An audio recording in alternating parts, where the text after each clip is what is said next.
Tonight, we're diving into the darkest secrets of the creation trio. This is a fascinating topic, but I'll keep my narration calm to ensure you can still drift off to sleep. Thank you to those of you who've been joining us consistently. If you're falling asleep with us tonight, let me know in the comments how many nights in a row you've been here. And if this is your first night, just comment night 1. Now back to the video. Imagine a time before the concept of a second passing. Imagine a void where the very idea of distance or direction simply did not exist. In the silent cradle of the beginning, a single egg hatched, and from it emerged the architect of all things. But as the great original one looked upon the emptiness, it realized that for existence to truly take hold, it required pillars. It required guardians who could weave the fabric of reality and hold it steady against the encroaching nothingness. At the peak of a mountain that would one day be known as Coronet, 3 beings were brought into existence simultaneously. They were born into their most primal, terrifyingly powerful states.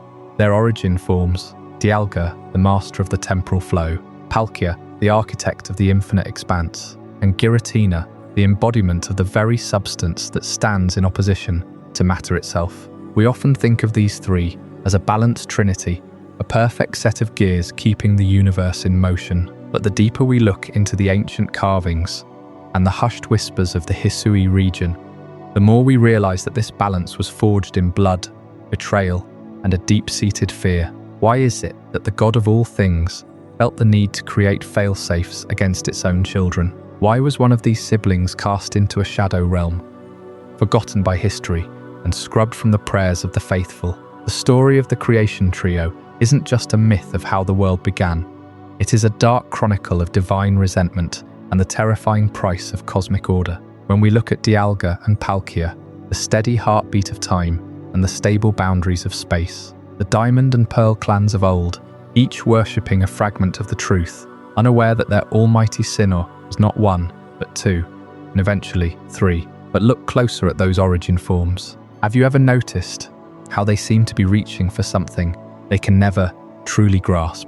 They are shaped in the image of their creator, yet the historical records describe them as crude imitations. There is a haunting sadness in that description. It suggests that from the very moment of their birth, Dialga and Palkia were marked by an inherent incompleteness. They were gods, yes, but they were gods built to serve a purpose, forever standing in the shadow of a father who ensured they could never surpass him. And then there is the third brother, Giratina. While Dialga and Palkia were celebrated as the bringers of time and space, Giratina was defined by what it was not. It was the chaos that threatened the order. It was the violence that the universe could not contain. We are told that it was banished for its nature, exiled to a dimension where time is a broken mirror and space is a distorted nightmare. But was Giratina truly born evil? Or was it simply the scapegoat for all the instability that comes with creation? The Distortion world is not just a prison. It is a monument to the first great conflict in history. It is a place where a son was discarded by his creator, left to rot in a realm of antimatter, while his siblings were hailed as heroes. That kind of rejection doesn't just fade away, it festers. It turns into a grudge that spans millennia. When we look at the rifts that tore through the skies of Hisui, or the madness that gripped the leaders of the modern world, we aren't just seeing random phenomena. We are seeing the echoes of that original betrayal. We are seeing what happens when the fundamental forces of the universe are pushed to their breaking point. The Red Chain, a terrifying artifact forged from the very essence of the late Guardians, proves that the Creator never fully trusted its children. It knew that one day the heartbeat of time might falter, or the breath of space might become a scream. Tonight, we are going to peel back the layers of these myths. We are going to explore the terrifying reality of the Distortion world and the psychological toll of eternal exile. We will examine the strange, unsettling physical transformations of the origin forms and what they reveal about the trio's connection to the divine. We will look at the cultural wars between the Diamond and Pearl clans and how their narrow-mindedness almost led to the end of everything. This is a journey through the most ancient parts of the Pokémon world, where the line between a god and a monster is thinner than a shadow. As you settle in and the world around you begins to fade, let your mind wander to the top of Mount Coronet. feel the cold wind of the high altitudes, and hear the rhythmic thrumming of the universe's heart. We are going back to the beginning, to the moment the first second ticked and the first mile was measured. We are going to find out what really happens when the pillars of reality begin to crumble, and what secrets are still hiding in the spaces between seconds and the voids between stars. The story of Dialga, Palkia and Giratina is not just a legend, it is a warning. And tonight, we are finally going to listen. Before anything existed, before there was even the concept of nothing, there was the silence. Not the silence we experience when a room falls quiet, or when the wind stops blowing. This was a silence so absolute, so profound, that it had never been broken. It was the void of the primordial universe before the egg hatched, and that egg was everything. In the beginning, there was only a single, still point, a singularity of potential, wrapped in an unbreakable shell of pure possibility. No time passed because time had not yet been created. No space stretched because space had no dimensions. There was no light, no darkness, no sound, no movement. Just the egg, floating in a realm that could not be described by any language, because language itself did not exist. And then, within that egg, something stirred. Not a thought, not a will, not yet, but a presence. The first spark of self-awareness in a universe that had never known awareness. And with that spark, the shell cracked. Not with violence, not with sound, but with a shift in the fabric of that silent void. Arceus emerges as the original one in a realm of nothingness. It did not come into being as we imagine birth. There was no sudden flash, no cosmic explosion. Instead, Arceus simply was. One moment there was only the egg. The next there was a being, the first being. Standing at the center of an infinite emptiness, there was nothing to see, nothing to hear, nothing to feel. Yet Arceus perceived all of it. It perceived the absence of everything. And it understood that it was alone. For a time that did not exist, Arceus simply existed. There is no way to measure how long that state lasted, because measurement itself was meaningless. But in that stillness, the original one began to feel something, a sense of purpose, a desire to fill the void. And that desire became the first movement in a universe that had never moved. And then came the first heartbeat. Not the heartbeat of a creature of flesh and blood, but the heartbeat of reality itself. A pulse of energy, pure and undiluted, emanated from Arceus. That pulse did not travel through space, because space had not yet been born. Instead, it created space as it spread. It did not flow through time, because time had not yet begun. Instead, it established time as it resonated. That first heartbeat signaled the birth of the physical dimensions. Imagine, if you can, a vibration that is both infinite and instantaneous, a single beat that ripples outward. And in that ripple, the first threads of matter and energy begin to weave themselves together. The void no longer empty, the silence no longer absolute, because the heartbeat of Arceus had set into motion something that could never be undone. The universe was waking up, but Arceus did not create the universe alone. The original one understood existence required balance. A single being could not hold the weight of all that would come to be. So from its own essence, Arceus began to shape three others, beings that would carry the fundamental forces of reality, beings that would become time, space, and antimatter. And in that moment, the silence before time began to fade, replaced by something far more profound, the first echoes of creation. Those echoes would soon take form. Three distinct presences, each one a reflection of Arceus's own power, yet each unique. Their emergence would not be peaceful. Their purpose would not be simple, and one of them would be cast out before the universe even had a chance to know its name. But that story is for another night. For now we stand at the threshold. The void has been breached. The first heartbeat has echoed across a newborn cosmos, and in the next chapter, we will witness the birth of the Trinity, the moment when time, space, and antimatter were given life, and the universe was divided into its deepest, darkest secrets. From that formless silence, the first sound was not a sound at all. It was a pulse of intent. Arceus, the original one, had awakened in a realm with no ground beneath and no sky above. There was only will, pure and absolute, and that will demanded creation. But creation on such a scale cannot happen in an instant, not even for a god. It requires a foundation, a place where the raw fabric of existence can be woven together without unraveling. And so the first act of this newborn deity was not to make light or land, but to anchor itself to the cosmos. That anchor became Mount Coronet. Today, it rises through the heart of the Sinnoh region, a jagged spine of rock that pierces the clouds. But in the beginning, it was not a mountain in the way we understand mountains. It was a metaphysical spire, conduit between the void and the possible. Arceus planted itself at its summit, and from that point reality began to crystallize. Mount Coronet is not merely a geographic landmark.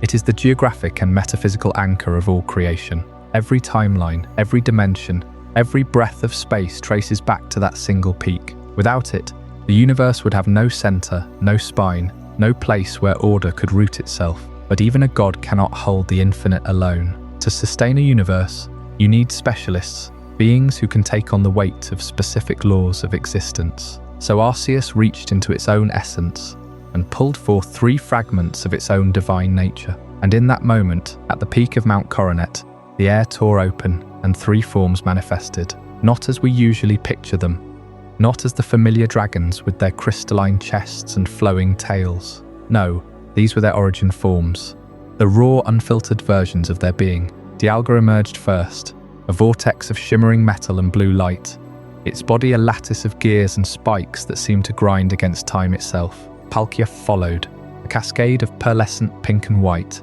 its form constantly shifting as if space itself could not decide what shape to hold. And then came Giratina, a creature of black and red, its 6 spindly legs and serpentine body dripping with an energy that felt like the opposite of light. Antimatter given a mouth and claws. These were not gentle births, they were terrifying. Witnesses in later ages would describe the origin forms as crude imitations of Arceus, but that word, imitation, misses the point. They were extensions. Dialga's heart began to beat, and with each pulse, time began to flow. Before that, there was no before. There was only now, frozen and meaningless. Palkia took a breath, and with that inhalation, space unfurled, Giratintas stretched, distances became real, and the universe developed a shape. And Giratina, its role was darker. Where Dialga brought order to moments, and Palkia brought order to places, Giratina brought chaos to the margins. It embodied antimatter, the destructive opposite that keeps existence from becoming stagnant. Without it, reality would calcify. But creation cannot abide too much chaos, and so the division of labor was set. Why one god was never enough to sustain reality. You need a keeper of time, a weaver of space, and a warden of the void. 3 threads, each essential, each pulling against the others to create a stable tapestry. Yet even as the universe bloomed around them, a shadow fell. Giratina's nature was too violent, too wild. It did not simply patrol the edges of reality, it gnawed at them. Arceus watched its child with a heavy knowing and made a decision that would echo through every era to come. But that is a story for another moment. For now, the 3 gods stood at Mount Coronet, the universe still wet and new around them, and the first crisis of creation was about to unfold. The pulse of the diamond had begun. From the peak of Mount Coronet, the 3 origin formums stood as living monuments to creation itself. Their forms shimmered with a light that had no source, because light itself had not yet been given a speed at which to travel. In that single eternal instant, Dialga, Palkia and Giratina existed together, a trinity of raw potential. But potential demands a direction, and direction demands time. And so the first pulse came. Dialga's heart began to beat, not as a rhythm but as a command. Each thrum sent a shockwave through the void, and the void responded by becoming a continuum. Before that first contraction, there was only the now. After it, there was a before and an after. The linear flow of time had been born, and it would never again be still. This moment, the very first moment, is what the ancient texts would later call the eternal moment, not because it lasted forever, but because it contained the seed of all forever. Every second that would ever tick, every era that would ever dawn, every life that would ever age and fade. All of it began with that single pulse of Dialga's diamond heart. The weight of that responsibility is unimaginable. To be the keeper of time is to be the anchor of existence itself. Every beat must continue. Every beat must remain steady. If Dialga's heart ever falters, even for a fraction of a heartbeat, time would stutter. And a stutter in time is not a pause, it is a rupture. You and I, we experience time as a river that carries us forward. But for Dialga, time is not a river. It is a tether, winding from the first moment to the last. and every second of existence is a knot tied directly to its life force. The warmth of the sun on your skin, the sound of rain on a roof, the slow crawl of a clock's hand toward midnight. All of those are sustained by the beating of a single Pokémon's heart. There is no rest. There is no sleep in the way we understand it. There is only the endless rhythmic command: move forward, let the next moment occur. And yet, even in this immense burden, there is a strange kind of peace. Because time, once set in motion, has its own inertia. Dialga does not need to think about every second individually. It simply needs to maintain the heartbeat that keeps that inertia alive. History flows from that original impulse, and the impulse was perfect. That is the paradox of the eternal moment.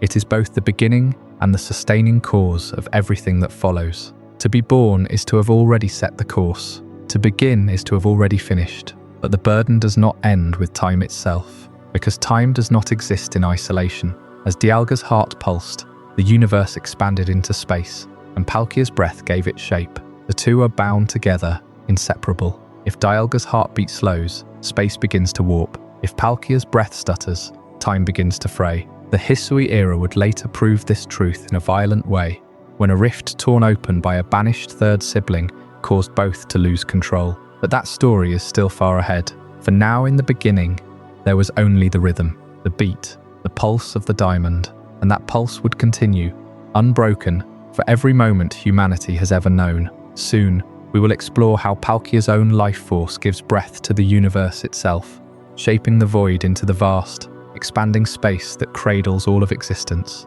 But for tonight, rest in the knowledge that time is still moving, that heartbeat is still strong, and as you drift, you are held within a current set in motion by a being older than the stars. Close your eyes and listen to the quiet rhythm of the world around you. That is the echo of Dialga's heart, still beating, still carrying us forward. And tomorrow, we will feel the breath of the pearl. Time had begun. With Dialga's first heartbeat, the universe was no longer a static, empty expanse. It had a pulse, a rhythm, a direction. But a timeline without a stage is just a concept. A story needs a setting. And that setting is space itself. So while the clock began to tick, the canvas upon which all events would unfold had yet to be painted. This is where Palkia's role becomes not just important, but terrifyingly essential. Palkia's first breath expands the boundaries of the infinite cosmos. That breath was not a gentle sigh. It was a cosmic exhalation that pushed against the nothingness, forcing reality to curve and stretch. Imagine the primordial void as an endless, suffocating darkness. Then from the pearl held within Palkia's being, a ripple emanated. That ripple did not simply fill the void, it defined it. It gave the emptiness a shape, a texture, a limit. With every molecule of that breath, the infinite became finite. Boundaries were drawn, distances were created. The universe, for the first time, had a geography. But this was not a chaotic expansion like an explosion. No, this was the stabilization of matter and the architecture of three-dimensional space. Palkia did not just blow air into a balloon. It wove the very fabric of reality, threading together points that would become stars, planets, and the empty stretches between them. It established the rules. Length, width, height. These three dimensions became the prison and the playground for everything that would ever exist. Without Palkia, there would be no here, no there, no above or below, just an endless, undifferentiated blur. And this is where the creation myth turns deeply unsettling. Dialga's heart must keep beating or time stops, but Palkia must keep breathing or space collapses. The terrifying implication of what happens if Palkia stops breathing is that the universe does not simply go dark, it unravels. Every galaxy, every atom, every distance between two hearts would lose its meaning. Space would retreat back into the pearl, crushing everything into a single dimensionless point. Every journey you have ever taken, every place you have ever called home would be erased, because there would be nowhere for them to exist. So Palkia is not a ruler of space, it is a living, breathing jailer of existence. Its lungs are the walls of reality. Every moment of every day that breath continues, constant, silent, unnoticed. We take for granted that the floor under our feet remains solid, that the sky above stays distant. That stability is an act of will, a continuous exertion by a being that never sleeps. Imagine the weight of that responsibility, to hold the entire cosmos together with each inhale and exhale. One lapse, one moment of fatigue, and everything folds in on itself. And yet, there are cracks, there are rifts, there are moments when Palkia's breath falters, or when something from beyond pushes against the walls of space. That is where the Distortion world exists. A place where the architecture of three-dimensional space was never properly stabilized. But that is a story for later. For now, understand this. The space you move through, the room you sleep in, the vastness of the night sky, all of it is held together by the lungs of a pearl-bound dragon. And if you ever feel a sudden, inexplicable sense of disorientation, a feeling that the world around you is not quite right, it may be that Palkia's breath has skipped a beat, just for a moment, just enough to remind you that reality is not as solid as it seems. But there is another presence in this cosmic balance, a shadow that does not belong to this space at all. And that shadow has been watching from the mirror ever since the first breath was drawn. Palkia's first breath had stretched the fabric of the cosmos, weaving galaxies into place and folding dimensions into a stable lattice. With each exhalation, matter found its footing, and the three-dimensional world became a sanctuary of order. But order, as the original one understood, is never the whole story. The universe had been shaped in three parts: time to give it rhythm, space to give it form, and something else, sauce. Something that would ensure the song never grew stale, never became a monotone prison of perfect symmetry. That something was antimatter, and it had a guardian. Giratina emerged in the same moment as its siblings, born from the same egg that hatched at Mount Coronet, while Dialga's heart began ticking, and Palkia's lungs filled with the breath of creation. Giratina's very essence pulsed with the reverse side of reality. The shadow that exists because light cannot penetrate every corner. Its domain was not the world we inhabit, but the negative space between worlds, the mirror image of existence where everything is inverted, unstable and raw. In the beginning, this was not a punishment, it was purpose. Arceus assigned Giratina the role of guardian over antimatter and the reverse side of reality. These were not merely abstract concepts. Antimatter was the cosmic acid that kept the universe from growing complacent. Every particle of matter has an opposite, and when they meet, they annihilate in a burst of pure energy. This destructive potential was not a flaw, it was a valve. Without chaos, the cosmos would have calcified into a lifeless crystal, a perfect but frozen monument to nothing. Giratina's very nature ensured that creation would always be volatile, always capable of becoming something new. The shadow in the mirror was necessary, but necessity does not guarantee harmony. From the earliest moments of its existence, Giratina displayed a violent temperament that set it apart from its siblings. Dialga and Palkia operated with a careful, almost patient, rhythm.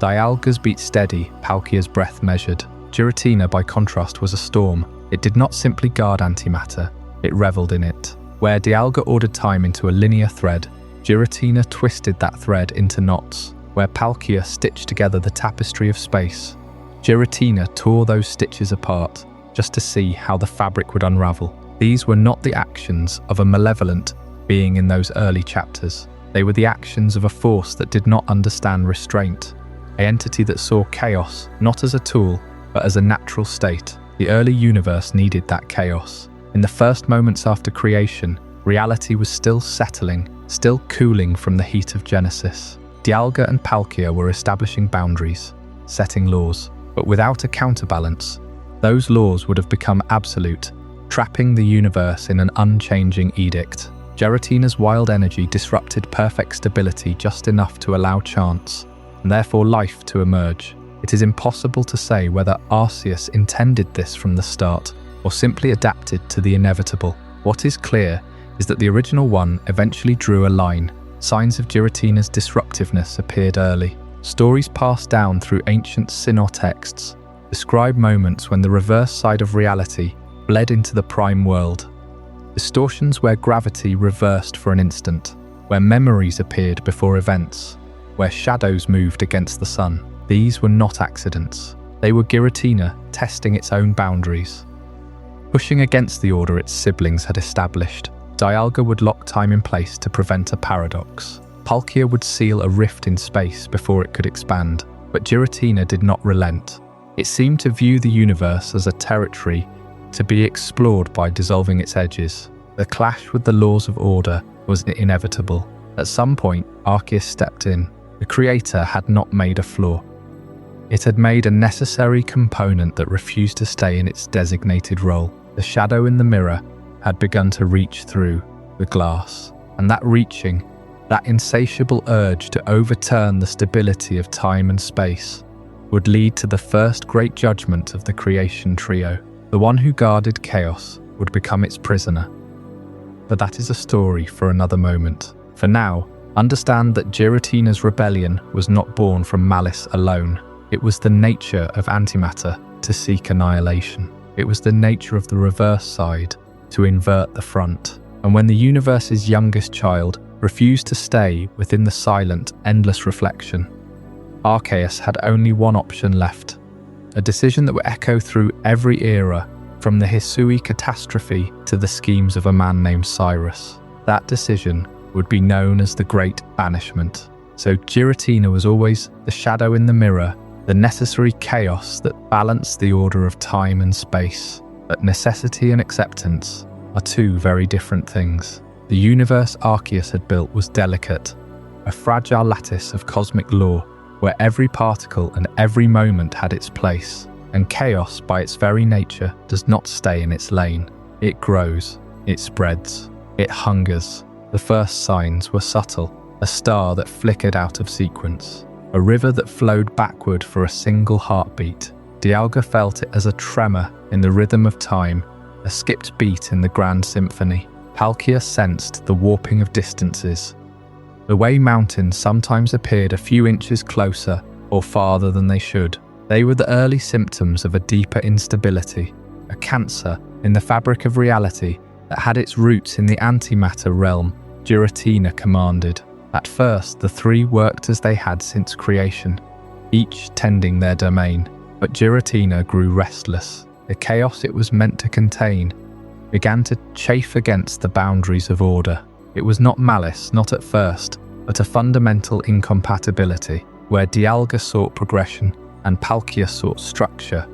Giratina sought change for its own sake, destruction and rebirth, the eternal cycle of annihilation and creation without the warmth of continuity. The catastrophic conflict that forced Arceus to intervene against its own creation began not as a war, but as a slow erosion. Giratina's influence seeped into the material world through cracks in the dimensional walls. Space began to tear in places where antimatter brushed against matter. Time would skip, loops would form, and entire civilizations would be erased or duplicated in a blink. Dialga and Palkia tried to correct these disturbances, but every time they mended one rift, Giratina tore open three more. The breaking point came when Giratina directly challenged the stability of the world. It manifested in the space between dimensions, a writhing mass of dark energy and inverted geometry, and it reached out with tendrils of pure antimatter to drag pieces of the universe into itself. Dialga roared, freezing time around the tendrils, but they melted through the stasis like ice through a warm hand. Palkia compressed space, trying to seal the breach, but Giratina simply pushed back, warping Palkia's own domain against it. The battle was not a clash of claws and beams of light. It was a fundamental struggle over the rules of reality itself. Mountains crumbled, not because they were struck, but because the concept of height became meaningless in that region. Oceans evaporated because the idea of water was temporarily replaced with its opposite. The three titans fought across the multiverse, each strike rewriting the laws of physics in its wake. It was Arceus who finally stepped in.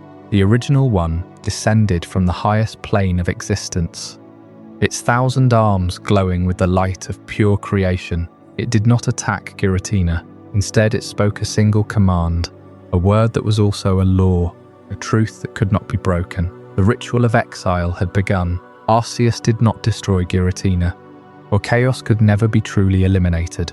Instead, it created a prison, a pocket dimension where time had no flow and space had no anchor, a place where the rules of the material universe were reversed and broken, where up could be down and then might be now. This was the Distortion world, and Giratina was cast into it with a final unyielding gesture. The banishment was not a quick event, it was a ritual. Arceus wove the fabric of the Distortion world from the very essence of Giratina's own nature, a cage that mirrored its soul. As the last threads of the world were sealed, Giratina's origin form began to shift, twisting into a form more suited to its new home. Its legs elongated, its wings spread into 6 spiked appendages, and its coloration darkened to a deep violet. It was no longer the guardian of antimatter in the open universe. It was the prisoner of a realm that had no meaning. And then the silence fell. The main world stabilized. Dialga and Palkia returned to their duties, but they never forgot what had happened. A shadow had been cast over creation, the knowledge that one of their own had been cast out for being what it was made to be. Arceus returned to its slumber, but the memory of the banishment lingered in the fabric of reality like a scar. But for Giratina, the true horror began after the gates closed. The psychological toll of eternal isolation in a realm where time and space are broken is something no mind was ever meant to endure. Imagine a prison where you cannot count the days because days do not exist, where you cannot pace the walls because walls shift and dissolve, where every thought you have echoes back at you from angles that should not be possible. Giratina was alone with its rage, its sorrow, and its deep burning resentment. In the Distortion world, the laws of cause and effect are optional. You can see the past and the future simultaneously, but neither can be touched. You can move in directions that have no names, but you never arrive anywhere. The loneliness is not just emotional, it is dimensional. There is no other to relate to, no ground to stand on, no horizon to reach for. Giratina's mind began to warp even as its body had. The grudge it held against Arceus grew into an obsession, a purpose in a purposeless place. And so, in the silence of that broken realm, Giratina plotted.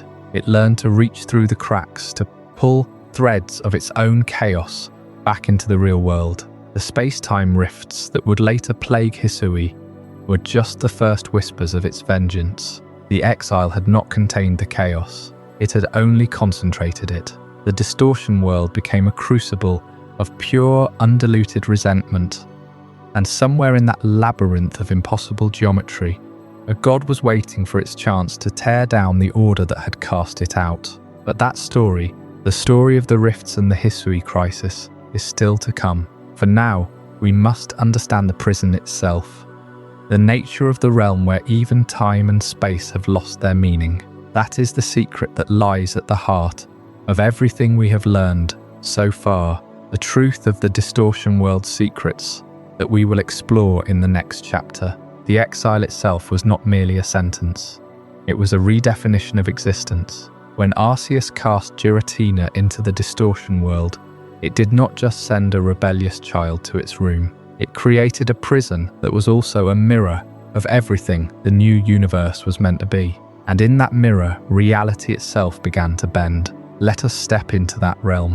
What is the Distortion world? We have heard its name whispered in Sinnoh legends, but the truth is far stranger than any myth. Imagine a dimension where the very rules you take for granted dissolve the moment you try to hold on to them. Gravity, that constant anchor we feel pressing us into the ground, becomes a subjective suggestion. You might walk on a surface that is the ceiling, or float upward, only to find yourself falling sideways. Water, which we know must obey the pull of gravity, here flows upward. It cascades in reverse, defying the logic of every river and rainstorm you have ever seen. The Distortion world is a place where physics is a language of compromise, spoken by a dimension that was never meant to follow the rules of our own. And within this realm, Giratina began a transformation that would define the rest of its eternal existence. It was once a creator, a being born alongside Dialga and Palkia, each holding a fundamental thread of reality. Giratina held antimatter, the chaotic counterpart to the order of time and space. It was not evil, it was necessity. But in the eyes of Arceus, its nature was too volatile, too dangerous to exist freely alongside the new universe. So the creator became a prisoner, and in that imprisonment, Giratina became something else, an observer. You see, the Distortion world is not just a cell, it is a vantage point. From its twisted corridors, Giratina can see into the world it was banished from. Not directly. There are no windows, no portals that open on command. Instead, it watches through the shadows. In the Hisui era, those shadows grew long and deep. The space-time rifts that tore across the sky above the ancient region were not random. They were the result of Giratina's silent monitoring, its persistent gaze pressing against the fabric of the upper world. Every time a rift opened, a sliver of the Distortion world bled through. Alpha Pokémon emerged, huge and angry, as if the Distortion itself had infected them. Noble Pokémon went berserk, their connection to their masters broken by the chaotic energy leaking from that realm. And Dialga and Palkia, enraged and confused, lashed out, their cosmic powers rippling across a land that had no idea it stood on the edge of annihilation. Giratina did not cause this for chaos alone. It was watching, testing, waiting. The Distortion world had become both its prison and its laboratory. From within, it studied the upper world, learning the patterns of its captor, its siblings, and the fragile creatures who worshipped them. It saw the Diamond Clan and the Pearl Clan arguing over which of the two great dragons was more important. It saw humans building homes, praying for stability, unaware that a forgotten god was studying them from a place where water runs uphill and time has no meaning. But Giratina's true transformation is more profound than a change in perspective. It is a shift in purpose. The being that once held the balance of antimatter became a being defined by its exile. Every moment it spent in the Distortion world, it grew more attuned to the cracks in reality. It learned to manipulate those cracks, to reach through from beyond, to influence events, without ever setting a claw in the upper world. It became a puppeteer of paradox, a shadow architect of disaster, and yet it never stopped looking upward. The Distortion world may be a realm of chaos, but Giratina's gaze is steady. What does it see? The upper world, with its bright sky and solid ground, is not the true source of stability. The Distortion world knows better. It knows that every surface is a lie, that every law of physics is a temporary agreement. Giratina watches and waits for the moment when that agreement breaks. And when it does, the prisoner will be ready to step through the shadows. But Arceus, in its wisdom, did not leave the universe unprotected. Even as it cast one child into the abyss, it prepared a safeguard against the other two, a secret purpose, hidden in three small beings who dwell by a lake. What were they meant to do if time and space themselves turned against their creator? That is a story for the next chapter. The Lake Guardian's secret purpose, and the silent role they were destined to play. We left Giratina in the Distortion world, a prisoner without bars, an observer of a universe that had cast him out. But Arceus, for all its power, is not a being of chance. It does not act without purpose, and it does not trust without a leash. And so immediately after the creation of Dialga, Palkia and Giratina, Arceus did something that seems almost paranoid, almost desperate. It created three more beings, not to shape reality, but to control it. Uxie, Mesprit and Azelf, the Lake Guardians, and their purpose is far darker than most legends ever admit. These three were not born of the same cosmic fire as the creation trio. They were not assigned dominion over time or space or antimatter. Their domain was something far more intimate, far more cruel. Knowledge, emotion, willpower, the very building blocks of consciousness. Arceus embedded within them a failsafe, a mechanism that could override the will of even the most powerful of its children. The Lake Guardians were designed to be the ultimate check on divine power. But here is the truth that the ancient texts whisper, the truth that the Diamond and Pearl clans never fully understood. The Lake Guardians were not created to reason with Dialga and Palkia. They were created to be sacrificed. The Red Chain, an artifact forged from the physical essence of the Lake Guardians themselves. Azelf's fang, Uxie's claw, Mesprit's plume, each component drawn from the body of a living deity, and each component represents a piece of the Guardian's very soul. When those pieces are woven together, they form a chain that can bind the gods of time and space. forcing them to obey the wielder's commands. It is a divine leash, a collar forged from the blood of the innocent, designed not to calm but to control. And the terrible irony is that Uxie, Mesprit and Azelf cannot resist. They were born knowing that their bodies contain the keys to enslaving their cosmic siblings. They exist in a state of perpetual dread, hoping that no one ever discovers how to use them. Why would Arceus create such a cruel contingency? Because it knew that Dialga and Palkia, for all their foundational roles, were not perfect. They were beings of immense ego, capable of anger, jealousy, and perhaps even rebellion. And if one of them ever turned against the fabric of reality, the lake would be the only thing standing between order and annihilation. But the red chain is not a weapon of last resort. It is a weapon of surrender. When the chain is used, the Lake Guardians are effectively destroyed, their essence consumed in the binding process. They were born to be expendable. This is the secret that lingers beneath the surface of Sinnoh's mythology. The Lake Guardians are not just the keepers of knowledge, emotion, and willpower. They are the sacrificial lambs, the living anchors that keep the Creation trio tethered to their duties. And in their quiet lakes, they wait, aware that someday, someone might come to collect what Arceus left behind. That day nearly came in the Hisui era, when a rift tore open the sky, and the world began to unravel. But before we can understand that crisis, we must understand the moment when the Lake Guardians were almost forced to fulfill their darkest purpose. The next chapter will reveal how the Hisui crisis begins, and so, with the Lake Guardians in place and the red chain woven from their very essence, Arceus had built a leash, a failsafe intended to restrain its own children, should they ever step out of line. But what happens when the leash is not needed? What happens when the crisis comes not from Dialga or Palkia themselves, but from the one who was cast out long ago? For centuries, the Hisui region, a land of unbroken wilderness, ancient forests and towering peaks, remained untouched by the grand machinery of legend. The Diamond Clan and the Pearl Clan worshipped the same entity under different names, each believing their almighty Sinnoh held dominion over time or space. They argued, they prayed, and they lived in the shadow of Mount Coronet, the sacred mountain where creation itself had once unfolded. But they did not know that a prisoner had been watching from beyond the veil. High above that mountain, the sky began to change. It started as a shimmer, a faint, almost imperceptible distortion in the air. The people of Hisui looked up and saw the clouds ripple like water disturbed by a stone.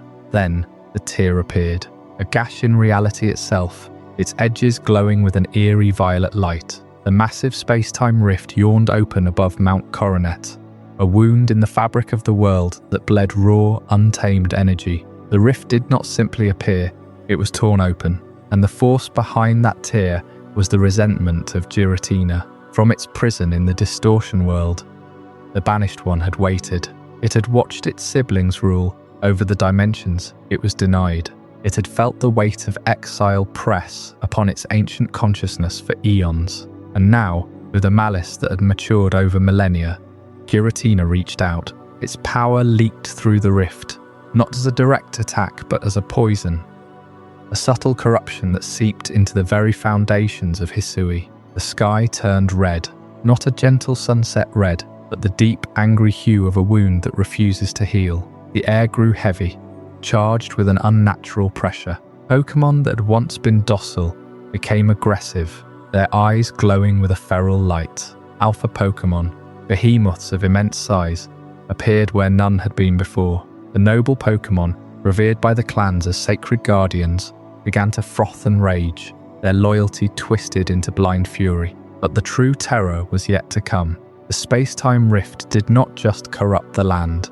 It called to the two who had been its keepers. Deep within their dimensional sanctums, Dialga and Palkia felt the disturbance. It was a wound in the universe they were sworn to protect.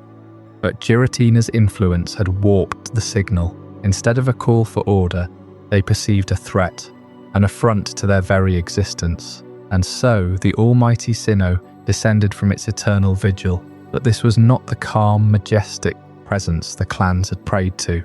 This was a god driven mad by rage. Dialga's roar fractured time, causing moments to loop and stutter. Palkia's shriek shredded space, carving jagged canyons into the air. The two clashed above Mount Coronet, their fury consuming the sky, their battle tearing apart the very reality they had once built together. The people of Hisui saw their creator, their almighty Sinnoh, and it was a monster. Rage poured from Dialga and Palkia in waves. Every strike sent shock waves that warped the landscape.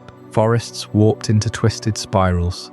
Rivers reversed their flow, and the ground itself split open. Giratina watched from its domain, a silent architect of chaos, feeding the conflict with its own endless resentment. The rift grew larger, pulsing with each outburst. In the midst of this apocalypse, a lone figure, a human, yet marked by Arceus, stood at the base of Mount Coronet. They had been sent to quell this madness, to restore balance to a world on the brink of collapse. But how could any mortal face two deities consumed by fury? The answer lay not in strength, but in understanding. The late Guardians had been created for this moment, but their power alone could not reach the hearts of time and space. Something else was needed, a bond, a voice, a soul willing to stand between chaos and creation. And as the sky burned red and the gods raged, that soul stepped forward.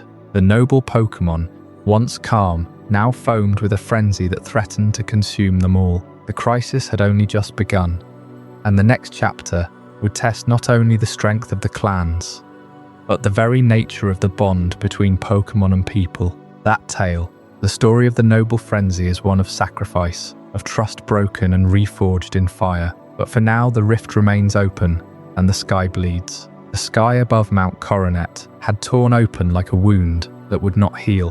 Where once there was a serene canopy of stars and clouds, now there was a chasm, a rift bleeding light and shadow in equal measure. This was not a simple storm. This was Giratina's resentment made visible, a message written in the fabric of reality itself. And that message was one of fury, of abandonment, of a desire to see the world that had cast it out suffer the same dislocation it had endured for eons. The rift pulsed, and with each pulse, waves of energy cascaded down onto the Hisui region like a slow, poisoned rain. That energy did not simply dissipate. It sought out the strongest vessels, the most sacred beings in the land, the protectors of Hisui. The noble Pokémon stood as living symbols of the bond between humans and nature, between the clans and the almighty forces they worshipped. Each noble had been chosen, tamed and revered for generations. They were the guardians of the 10 domains, the mediators between the wild and the civilized. But when the energy from the rift struck them, they did not simply become agitated, they became unrecognizable. The noble frenzy was not a simple rage. It was possession by a force beyond their understanding. The energy carried the broken frequencies of time and space. Dialga's disrupted pulse and Palkia's warped geometry, twisted together with the raw antimatter of Giratina's exile. The nobles, once calm and majestic, began to glow with an unnatural light. Their eyes turned red, their movements became erratic, and they lashed out at everything around them. The Diamond Clan's revered Lord of the Woods, a massive Hisuian electrode, began to roll uncontrollably through the forests, leaving trails of fire and destruction. The Pearl Clan's Lady of the Mire, a gentle Hisuian Lilligant, turned her graceful dance into a lethal storm of petals that cut through anything in her path. These were not attacks born of malice, they were convulsions. The nobles were being used as conduits, their bodies screaming under the influence of a fractured cosmos. But the nobles were not the only ones altered by the rift's energy. Throughout Hisui, ordinary Pokémon began to change in ways that defied every known law of biology and evolution. They grew larger, far larger than any recorded specimen. Their eyes glowed with the same crimson light that consumed the nobles. Their aggression spiked to irrational heights. The people called them Alpha Pokémon, and they spread through every territory like a plague. But the term Alpha was a misnomer. It suggested a natural hierarchy, a dominant form that had always existed. The truth was far stranger and far more unsettling. Alpha Pokémon were biological glitches. They were not a natural variation. They were a corruption, a distortion, caused by the temporal and spatial bleeding from the rift. Think of time as a river and space as the riverbed. When Dialga's time falters, the river pulses with irregular currents. When Palkia's space trembles, the riverbed cracks and reshapes. Now imagine a creature living in that river. Its body is suddenly exposed to moments that do not connect. Childhood and old age overlapping, growth spurts compressed into seconds. And a desperate survival instinct that has no anchor in any linear experience. That was the alpha phenomenon. A Pokémon could be born in an instant, aged into a towering monstrosity in a day, and never learn the meaning of fear, because its every impulse was a reaction to a reality that no longer made sense. They were creatures of static and noise, the broken images of a universe trying to hold itself together. And as the alpha Pokémon spread, the natural order of Hisui began to dissolve. The trio's influence leaked into every corner of the wild, not as a direct command, but as a contamination. The careful balance that had sustained life for centuries. Predator and prey, day and night, peace and conflict, all of it unraveled. Flocks of Staravia turned on each other. Shoals of Basculin attacked the shores. The very land seemed to groan under the weight of an impossible pressure. The rivers flowed backwards in some areas, then stopped entirely. The seasons flickered like a broken kaleidoscope. The people of Hisui, who had always relied on the predictability of nature, found themselves lost. The Pokémon they had known and trusted were now unpredictable. The shrines they built to honor the nobles stood empty, their guardians roaming in madness. The Diamond and Pearl clans, already divided by their beliefs about which force created the universe, now faced a crisis that threatened to tear their world apart. The frenzy was not a natural disaster. It was a symptom of a deeper wound. A wound that had been inflicted by the very gods they worshipped. Dialga and Palkia, enraged and confused by Giratina's interference, were lashing out in turn. Their power, meant to maintain order, was now leaking into Hisui without restraint. And the nobles, the alphas, the land itself, all of it was the battlefield. The clans could not see the cause. They only saw the effect. And so they began to look at each other with suspicion. One clan blamed the other's deity. The other blamed the first's devotion. The schism that had always simmered beneath the surface was about to erupt into something far more dangerous than theological debate. But that is a story for another night. For now, the noble frenzy rages on, and the tears in reality grow wider. The protectors are fallen, the wild is broken, and the trio's oldest grudge is bleeding into every heartbeat of the Hisui region. The question is not whether the world will survive, but whether the two clans will destroy each other before the gods finish the job. Before we dive deeper into this incredible journey, I'm curious.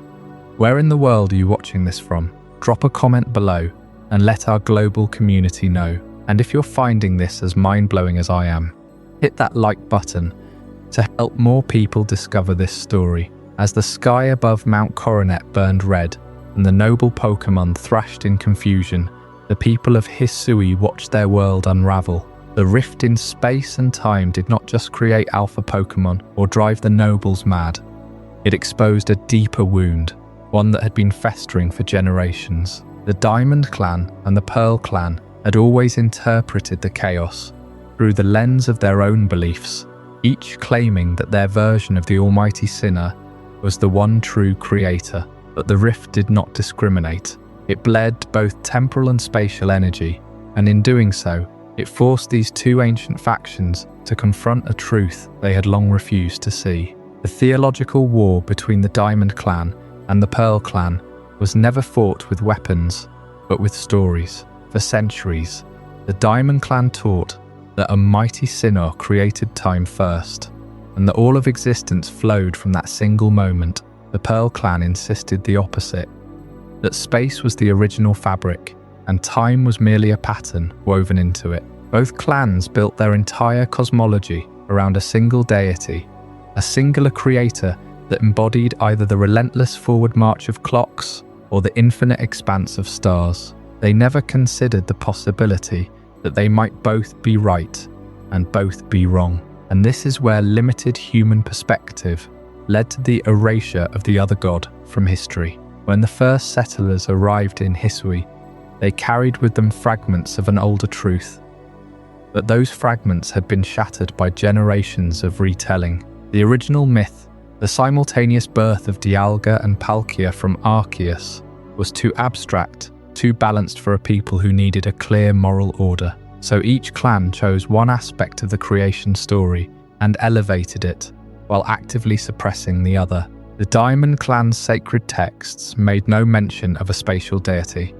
The Pearl Clan's scriptures omitted any reference to a Lord of Time. In this way, the duality of creation was systematically erased from cultural memory, replaced by a single, simpler narrative that served tribal identity. The irony of worshipping a single creator while the universe required two is staggering, for time and space are not separable in the way we imagine.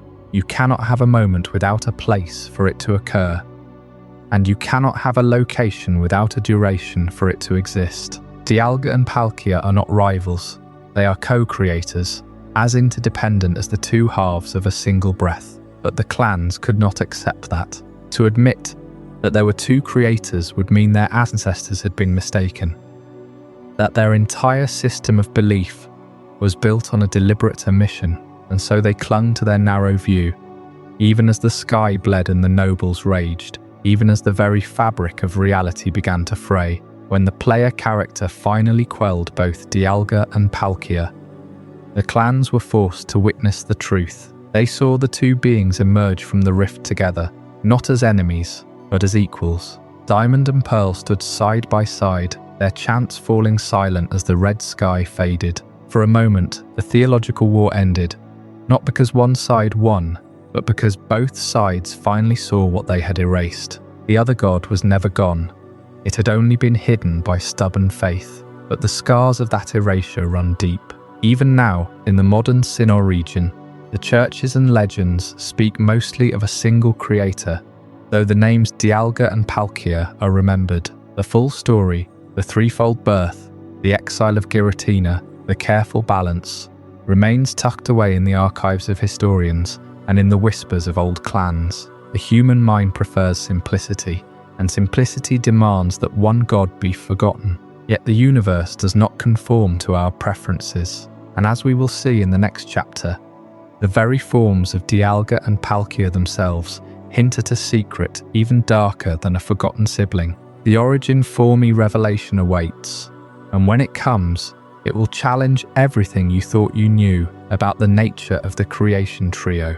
But that is a story for another night.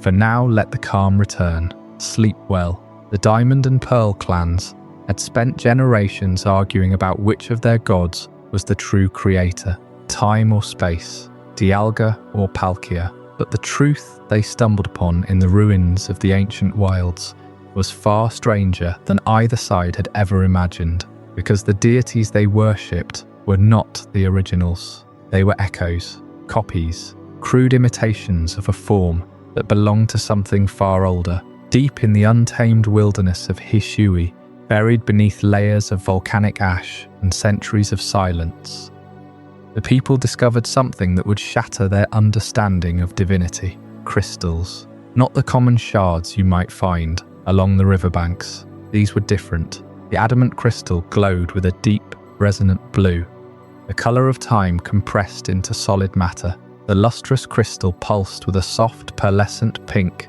space held captive in mineral form. Both seemed to hum with a frequency that vibrated in the bones, as if they were alive. But what made these crystals truly remarkable was what they revealed when brought into contact with Dialga and Palkia. The first time a human held the adamant crystal near the great temporal beast, something shifted. The air thickened, the sky dimmed, and Dialga began to change. Its body elongated, its armour split. The familiar blue and steel form twisted into something more ethereal, more ancient. Its head elongated like a serpent, its chest opened to reveal a glowing core, and where its limbs had once been solid, they became wispy, almost ghost-like. The same transformation occurred when the lustrous crystal touched Palkia. Its shoulder pads dissolved into flowing ribbons. Its pearl became a pulsating orb of dimensional energy, and its face grew longer, more draconic, as if shedding a mask. Pokédex entries from that era describe these new forms with a single devastating word: imitation. The text does not say Dialga and Palkia are evolving. It says they are revealing their true nature. And that nature is an imitation of their creator. The entries read, "This is Dialga's true form, a crude imitation of the being that created it, and the same for Palkia." Why would the documents of the Hisui period use such a harsh word? Because what the researchers saw was not a majestic unveiling. It was a desperate plea. A child trying to look like its father. The theory of incomplete divinity begins here. Arceus created Dialga, Palkia and Giratina in its own image, but each one was only a fragment. Dialga got the essence of time, Palkia got space, Giratina got antimatter, but none of them received the whole. Their standard forms are functional, efficient containers for their domains, but their origin forms are different. When Dialga and Palkia assume those forms, they are not becoming more powerful in the way we normally think. They are reshaping their bodies to mimic the silhouette of Arceus. The long neck, the flowing mane, the central jewel. They are trying to bridge the gap between what they are and what they wish to be. Why would they need to do this? Because they were incomplete from the moment they were born. Arceus did not give them the ability to create, only to manage. Dialga can slow time or accelerate it, but cannot start time anew. Palkia can bend space, but cannot weave a universe from nothing. They are administrators of a reality they did not design, and somewhere, buried in their primordial minds, they know. They look at their father's form, that perfect, golden thousand-armed silhouette, and they see a reflection of their own inadequacy. The origin forms are their attempt to stand taller, to appear more like the one who made them. But no matter how much they stretch, they remain crude, imitations, copies that bear the scars of their incompleteness. The ancient wilds where the crystals were found are sacred grounds. According to the oldest Hebraic tablets left by the diamond and pearl ancestors, those crystals are not natural. They are tears, memories, pieces of Arceus that fell to earth during the creation event. When the great Pokémon broke itself into 3 pieces, some of its essence shattered and rained down onto Mount Coronet. The adamant and lustrous crystals are fragments of that divinity, and when Dialga or Palkia touch those fragments, they are reminded of what they lost. They see the blueprint, and they try desperately to copy it. But here is where the darkness deepens. Look at Giratina.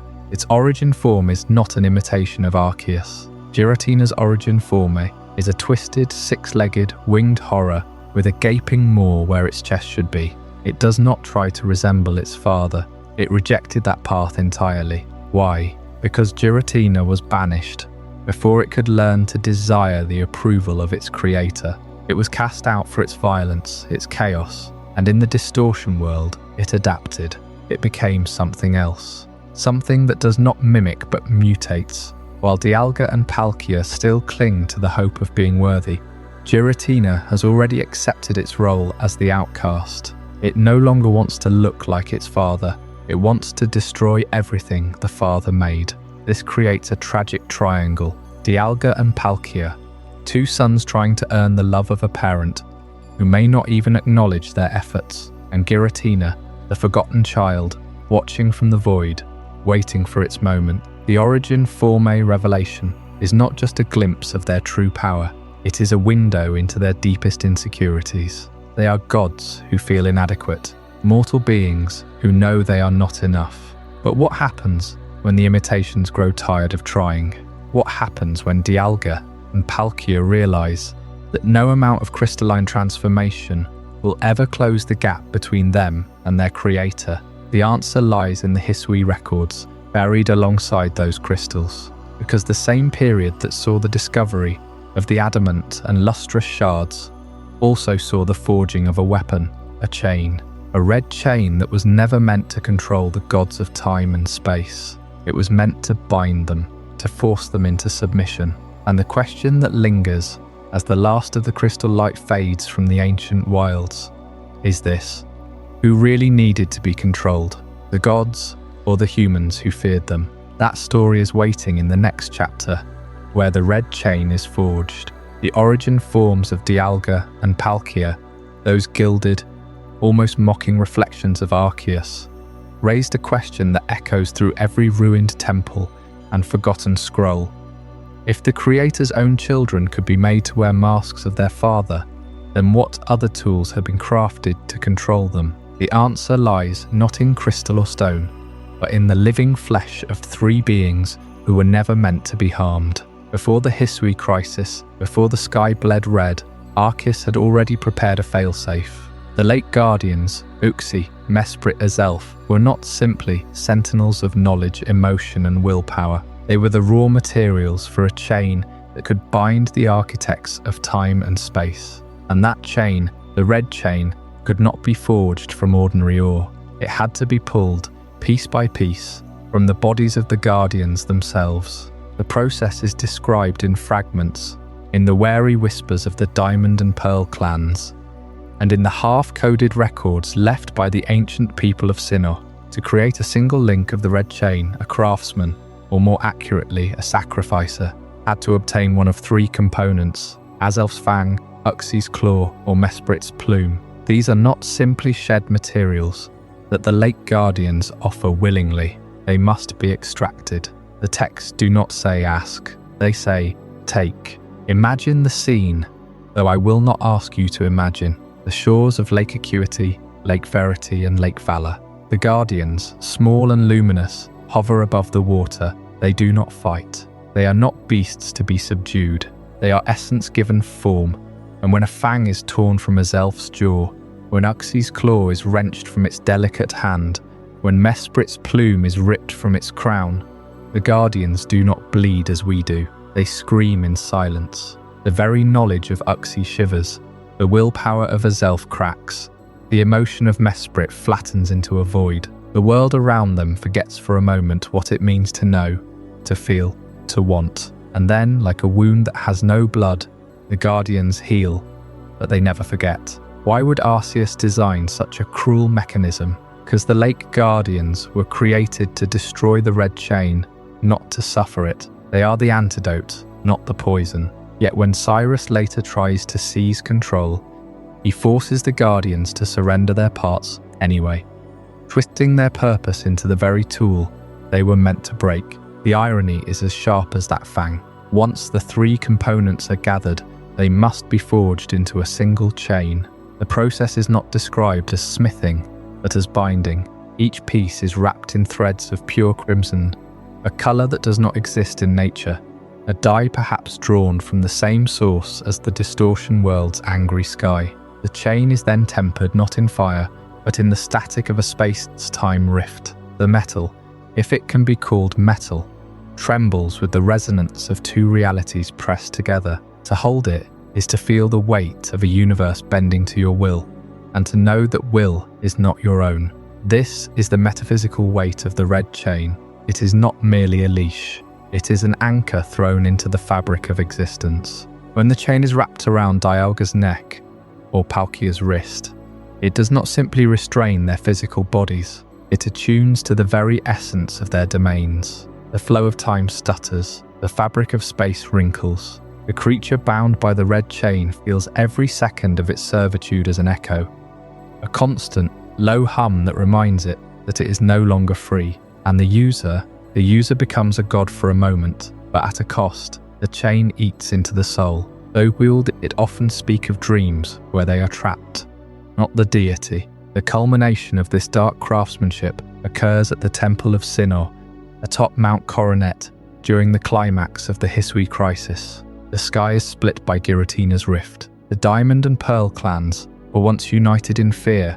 Watch as the player character, the hero of Hisui, carries the completed red chain to the summit. There, in the shadow of the temple's broken pillars, the chain is presented to the raging forms of Dialga and Palkia. The moment the chain binds the gods is not a triumphant clash of light. It is a soft, terrible click. The The chain wraps around their throats and forelimbs, glowing with the stolen essence of the late guardians. Dialga's roar of defiance falters into a hiss like a clockwork spring unwinding. Palkia's snarl twists into a whimper, space around its body contracting, as if the universe itself is holding its breath. They do not fight the chain. They cannot. The fang, claw and plume resonate with the Guardian's original purpose: to quell, to calm, to command. And so the architects of reality bow. But that calm is a lie. The chain is a wound, and wounds fester. The hero uses the bound deities to restore the space-time rift.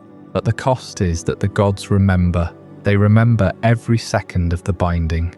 And that memory becomes a seed of resentment that will grow for eons, until it blooms into the events at Spear Pillar generations later. For now, the hero descends the mountain, the red chain still hot in his or her hand. The lake guardians retreat to their lakes, forever weaker. The clans sigh in relief, but the true question remains unanswered. Who next will forge a chain, and will they be merciful? The next chapter, the hero of Hisui's choice, will reveal what happens when a mortal holds the leash of a god and decides whether to pull. The red chain was forged from the essence of the late guardians, their fangs, claws and plumes woven into a crimson shackle that could bend the will of a god. In the hands of a single human, it represented something deeper than a tool. It was a choice, a gamble. The player, the one chosen by Arceus to mend the broken world, now stood at the edge of the Temple of Sinnoh, the sky torn open above them, and two origin forms thrashing in divine madness. Dialga and Palkia had lost themselves. The space-time rift, a wound in reality carved by Giratina's resentment, poured chaotic energy into their bodies. Their origin forms, those pale, Arceus-like imitations, glowed with an unstable light. Time and space were colliding, unraveling. The very ground beneath the temple fractured, some shards frozen mid-fall, others looping backward. The air hummed with the sound of a clock that couldn't decide if it was ticking forward or backward. The player felt the weight of the red chain in their grip, a chain that could enslave a deity. But the hero of Hisui did not come to enslave. They came to calm. With the red chain raised, the late guardian's lingering power resonated. A pulse of quiet, of stillness, radiated outward. Dialga's roar became a low rumble. Palkia's claws mid-swipe hesitated. The player stepped forward, not as a conqueror, but as a peacemaker. The red chain wrapped around the space between them, not binding the legendary Pokémon to iron, but to understanding. The enraged origin forms began to settle, their forms flickering, their eyes losing that fractured, burning rage. Then came the moment that shattered the ancient worship of the Diamond and Pearl clans. The player reached for a Pokeball, not to command, not to imprison in the sense of slavery, but to offer companionship. In that act, the concept of almighty Sinnoh, the divine force that the two clans had argued over for generations, was transformed. Dialga and Palkia, the very arbiters of time and space, consented to enter a Pokeball. They became caught, not in the way a wild beast is caged, but in the way a companion joins a journey. The clans watched, their centuries of theology dissolving into the simple truth. The gods were not above partnership. They were willing to trust a human. And what does it mean for a human to hold the power of time and space inside a shrink-wrapped sphere? The long-term consequences ripple through history. The player, a mortal, now carried the controls of two fundamental forces of the universe. Time could be slowed, sped, rewound in a flash of light. Space could be warped to traverse mountains in an instant. This power, this intimacy with the fabric of existence, was unprecedented. Arceus itself had created the late guardians as a check against its own creations, an admission that even divine power needed restraint. Now that restraint was placed in the hands of one person. The Hisui crisis ended, the sky cleared, the noble Pokémon returned to their duties. But the echoes of that moment would never fade. The player had not only subdued the origin forms, they had established a precedent. Humanity now had a relationship, an intimate, dangerous relationship, with time and space themselves. Future generations would inherit this knowledge. Some would seek to control those forces without the blessing of partnership. Cyrus would one day try to tear the universe apart using a red chain of his own, a direct echo of the choice made here. The hero of Hisui chose to heal, others would choose to destroy. And what of Giratina, the architect of this chaos, the banished one, watched from the Distortion world? Its plan to disrupt the balance, to make Dialga and Palkia suffer as it had failed. But the resentment did not fade. It festered. It grew. Over centuries, it would seep through space and time in ways no one could predict. The player's victory was real, but it was not final. The Distortion world still spun, a mirror of rage and longing, and Giratina, patient as only a being outside of time can be, waited for another crack in reality to act through. The hero of Hisui made their choice, but that choice planted seeds that would bloom into the next great conflict, a conflict born not of chaos, but of old wounds left unhealed. That story belongs to the centuries of resentment that followed.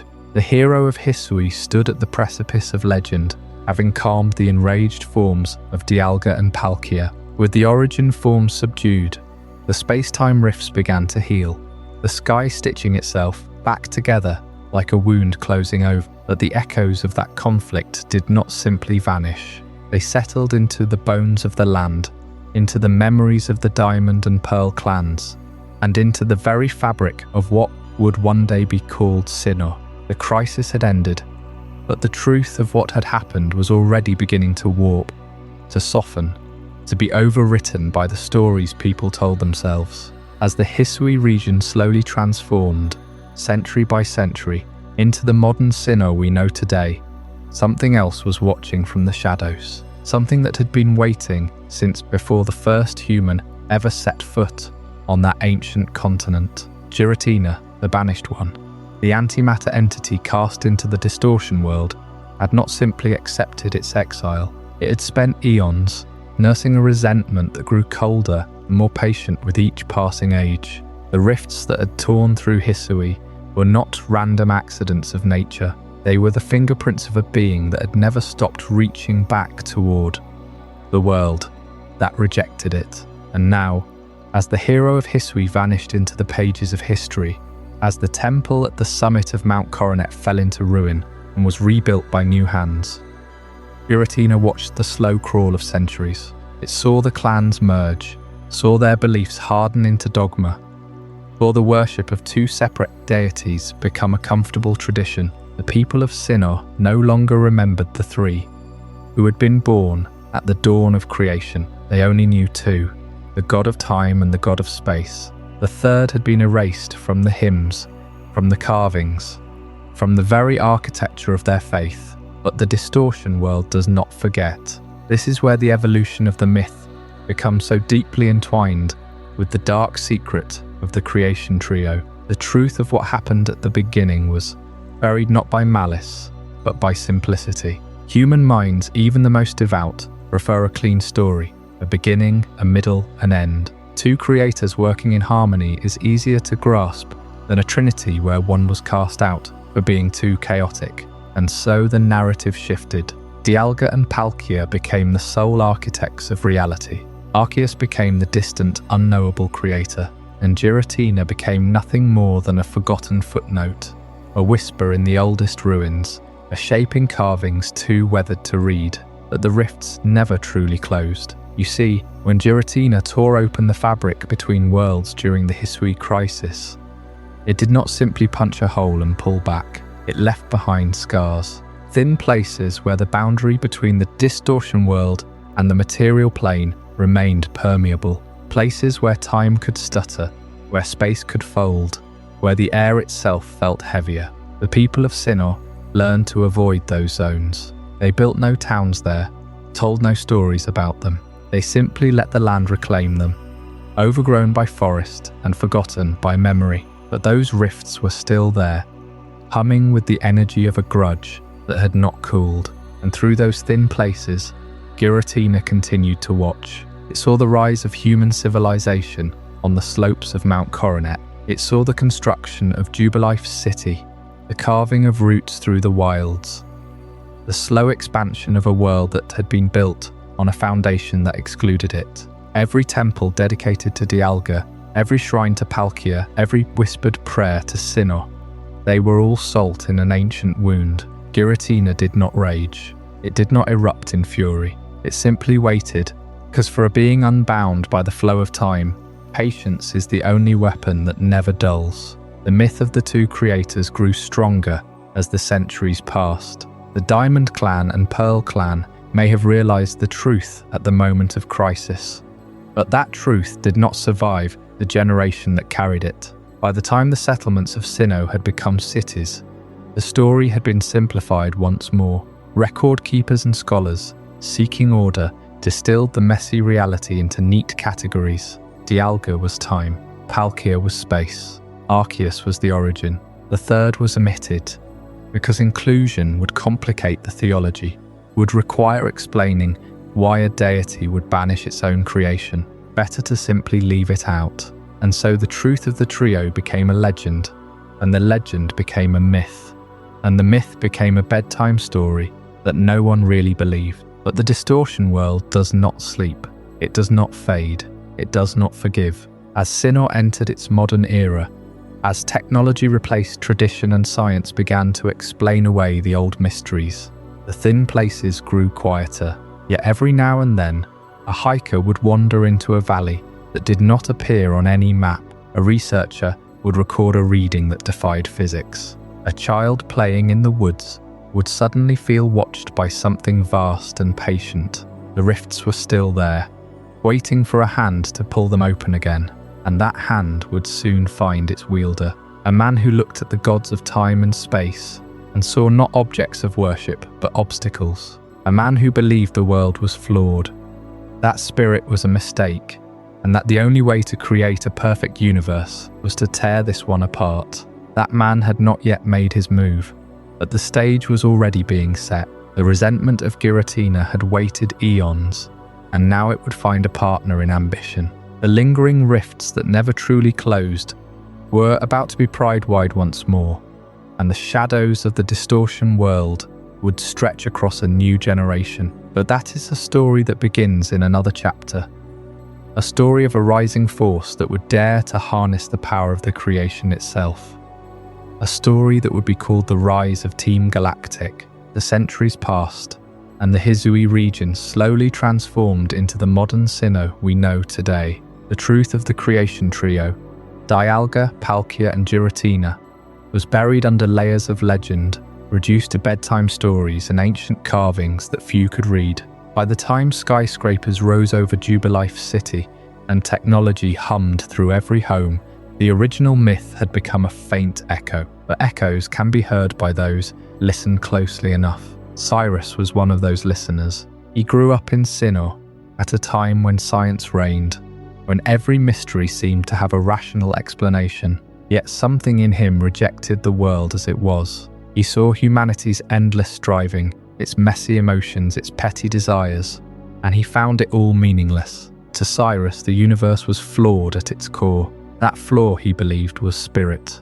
Not the ghostly kind, but the very essence of will, of emotion, of the chaotic impulse that drives beings to act for themselves. He wanted a world without that flaw, a silent, perfect, orderly universe where nothing moved unless it was necessary. No joy, no pain, no ambition, just cold, logical existence. And he found the key in the old myths. The Lake Guardians, Uxie, Mesprit, Azelf, were the embodiments of knowledge, emotion and willpower, the same spirits he sought to erase. He also learned of the Red Chain, the ancient artifact that once bound Dialga and Palkia, but that chain was forged in a prehistoric age, using the fangs, claws and plumes of those very guardians. To recreate it in the modern era, Cyrus would need to capture them.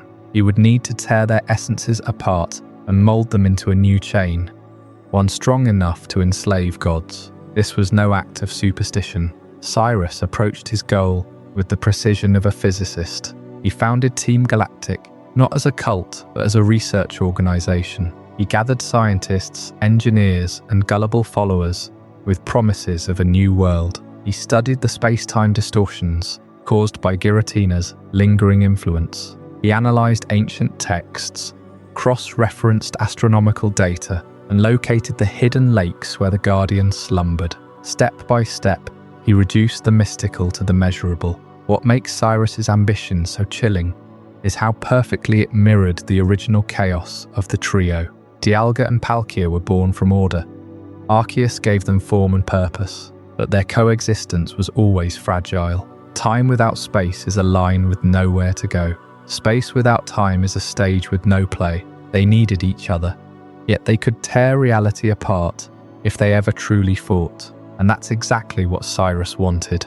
He planned to summon both legendaries atop Mount Coronet's peak, Spear Pillar, and force them into a conflict so violent that the universe would collapse. Then, from the ashes, he would rebuild everything in his own image. No spirit, no chaos, no free will. The red chain was his instrument, and the Lake Guardians were his victims. He captured Uxie, Mesprit, and Azelf, extracting their essences not with ancient rituals but with machines. He locked them in chambers, absorbing their power into a small, glowing red chain. It was the same technology of domination that had been forgotten for millennia, recreated in a sterile laboratory. The irony is that Cyrus's very act of creation, his attempt to impose perfect order, was itself an act of chaos. He was tearing the world apart to save it from imperfection, a paradox that the creation trio would have understood all too well. As he stood at the foot of Spear Pillar, red chain in hand, the sky above Sinnoh began to tremble. Dialga and Palkia, though still slumbering in their dimensions, felt the call. Reality started to fray at the edges. Giratina, lurking in the Distortion world, watched with ancient eyes. It had waited centuries for this moment, not to help Cyrus, but to intervene. For in the rise of this self-destructive human, Giratina saw a chance to strike at the very order that had imprisoned it. And so the stage was set. The research was complete. The chains were forged. The chaos was about to begin. What happened next, high above the clouds at Spear Pillar, would forever change the fate of the universe and force every one of the creation trio to take a side. That moment, the confrontation that nearly ended all of reality, is what we must now turn our attention to. In Chapter 17, the Spear Pillar incident, Cyrus wanted a world without spirit, a world without the messy, uncontrollable emotions that he believed had poisoned reality itself. And for that, he needed gods. He needed the very architects of existence. In the heart of the Sinnoh region, at the summit of Mount Coronet, stood Spear Pillar, a place where the veil between dimensions was thinnest, a place where the ancient creation myth had once unfolded. And it was here, under a frozen sky, that Cyrus would attempt to rewrite everything. The Lake Guardians, Uxie, Mesprit, and Azelf, were Arceus' safeguards. They were designed to calm Dialga or Palkia should they ever become enraged. But Cyrus had studied the ancient texts. He knew the red chain, forged from their very essence, could do more than calm. It could command. And in the modern era, with the power of science and technology at his fingertips, he had succeeded where countless before had failed. He had captured the Lake Guardians. He had extracted their fangs, their claws, their plumes, and he had forged not one, but two red chains. As he stood at Spear Pillar, the wind howling around him, Cyrus raised the chains. They glowed with sickly red light, pulsating like a heartbeat. The sky above Mount Coronet began to tear, not with thunder or lightning, but with something far more primal. Space itself began to unravel, and then it came. Dialga first, a titan of blue and silver,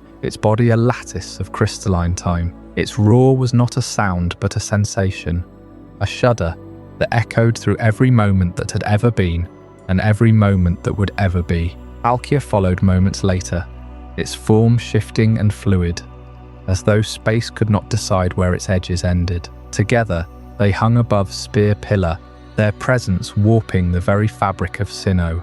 The ground beneath Cyrus's feet began to crack, not from seismic activity, but from the sheer weight of two cosmic deities being forcibly summoned into one fragile point. Cyrus smiled.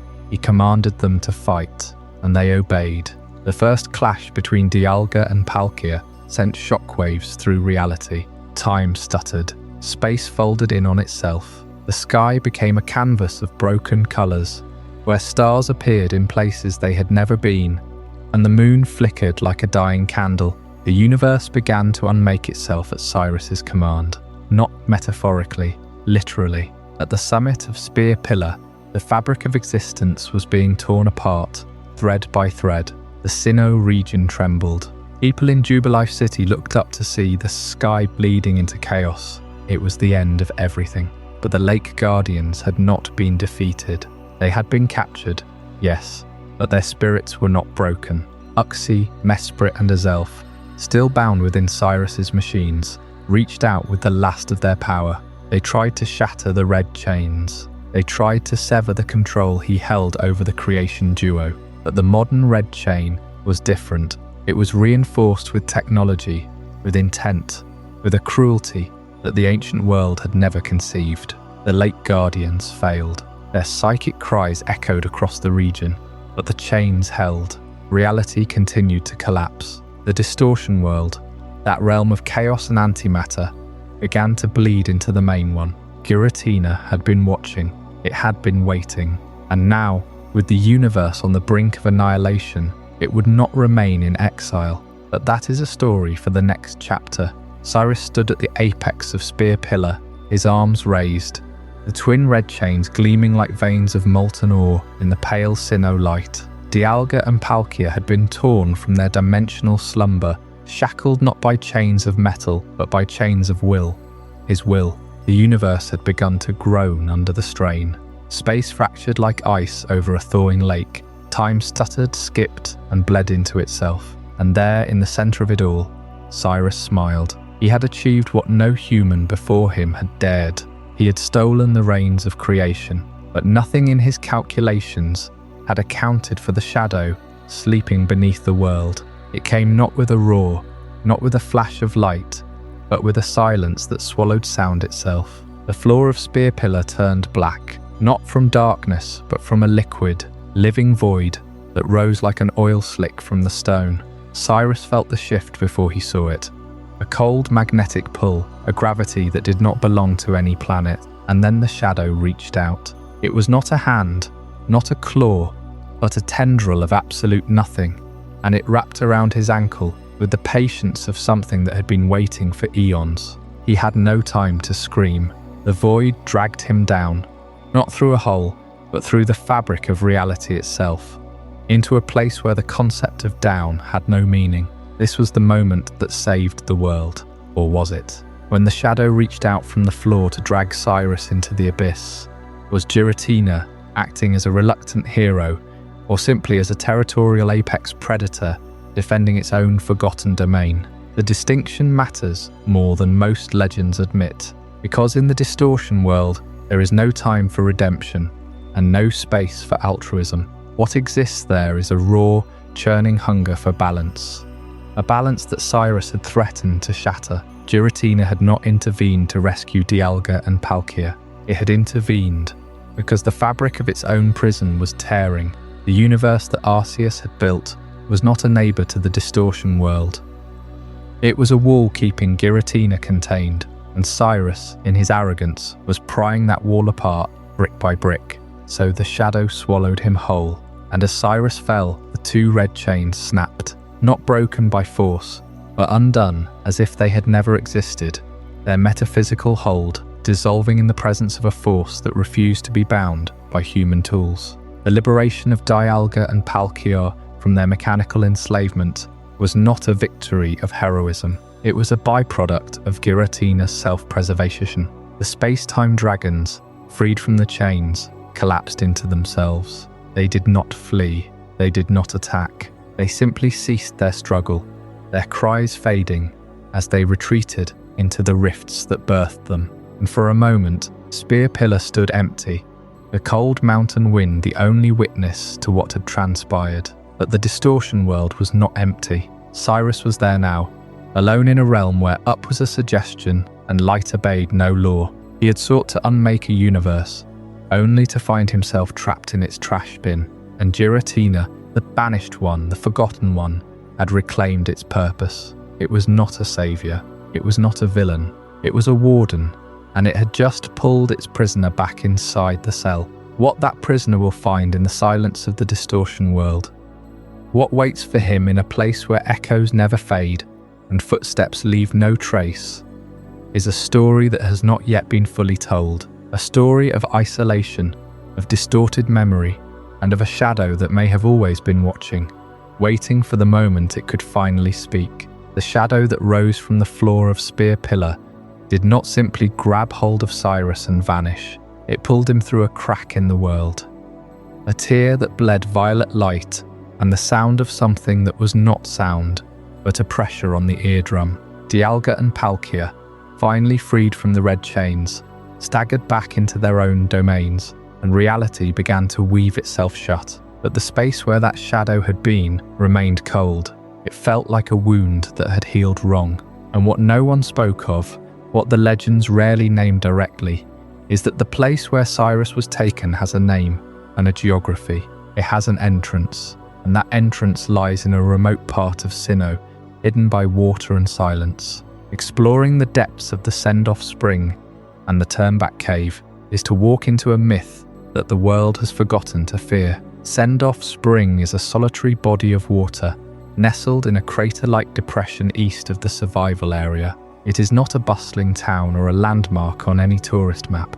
It is a pool of dark, still water, so reflective that the sky and the earth seem to merge there, and the boundary between above and below becomes uncertain. Locals from the nearby villages rarely speak of it. They will tell you it is a place for goodbyes, a place where the living can send off those who have passed, but they do not linger. They leave their offerings, a few petals, a whispered name, and they turn their backs before the silence becomes too heavy. At the heart of the spring, half submerged and ancient, lies the entrance to Turnback Cave. You do not walk into it so much as you descend into it, and the moment you cross the threshold, you feel the air change. It grows dense, but not with humidity. It grows still. The cave is a labyrinth of interconnected chambers, each one nearly identical, each one lined with pillars of black stone that seem to sweat a faint metallic sheen. The floor is uneven, broken by shallow pools of stagnant water that reflect nothing but darkness. And the deeper you go, the more you realize that the cave is not a cave in any geological sense. It is a membrane, a thin place where the laws of space and time begin to fray. Here, the connection between the world of the living and the world of the dead comes tangible, not because spirits walk the halls.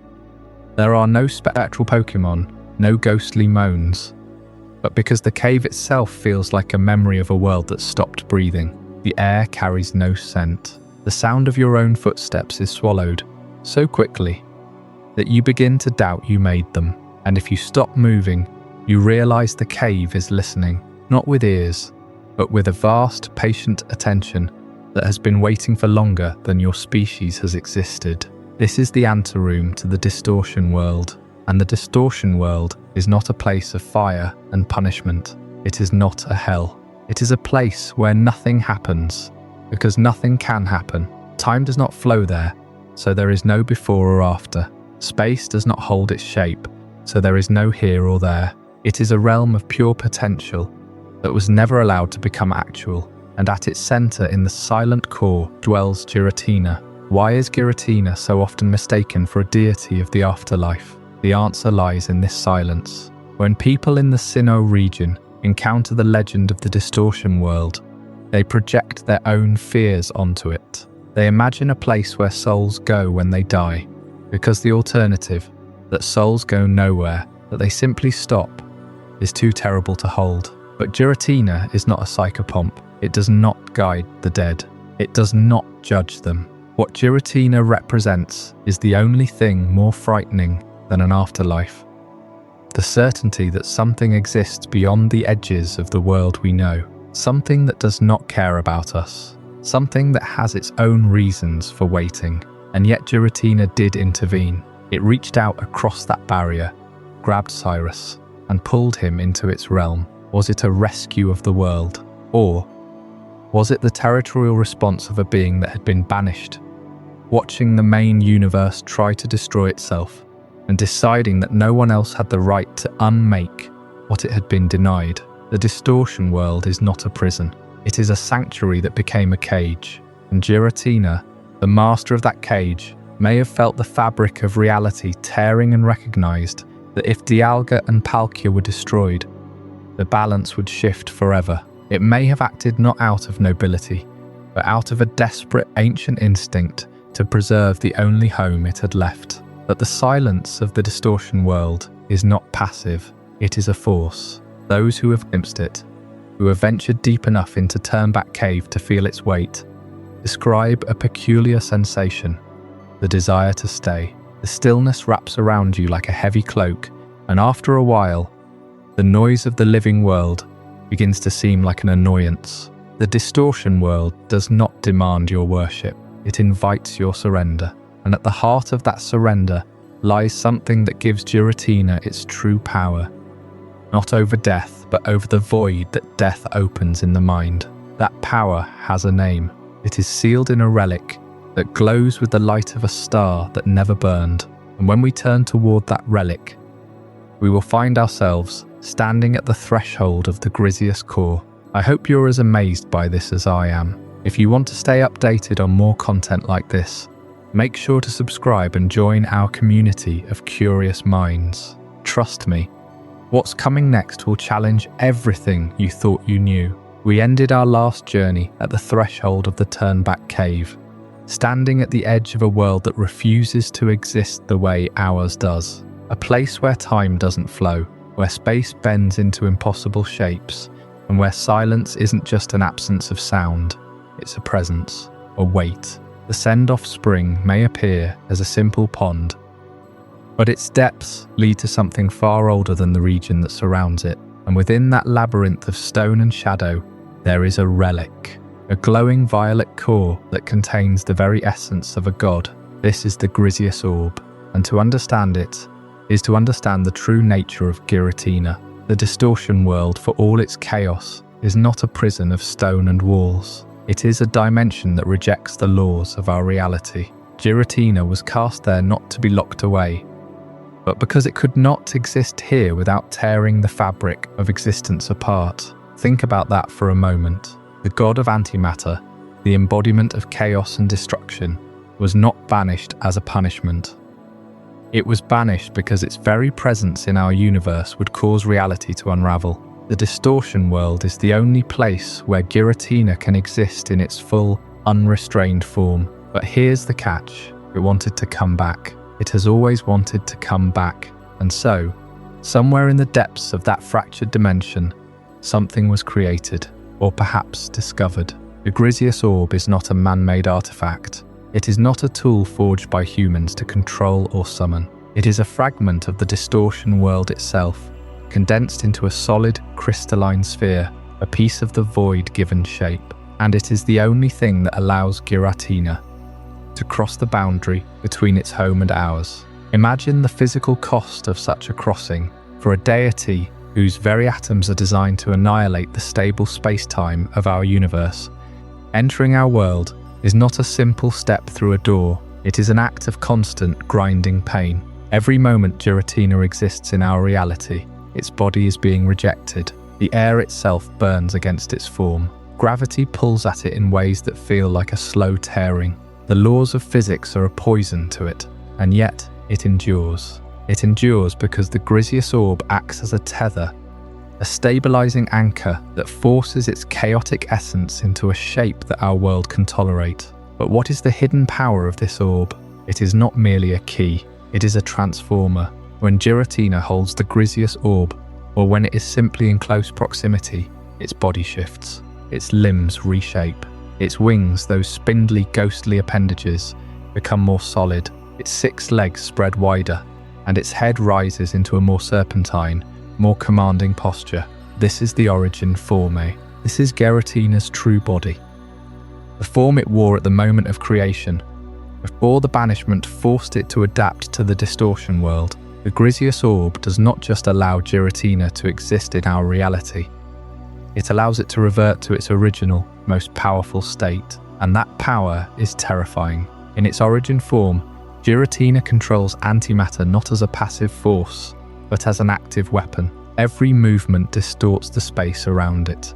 Every cry sends ripples through the dimension. The Griseous Orb is not just a support system.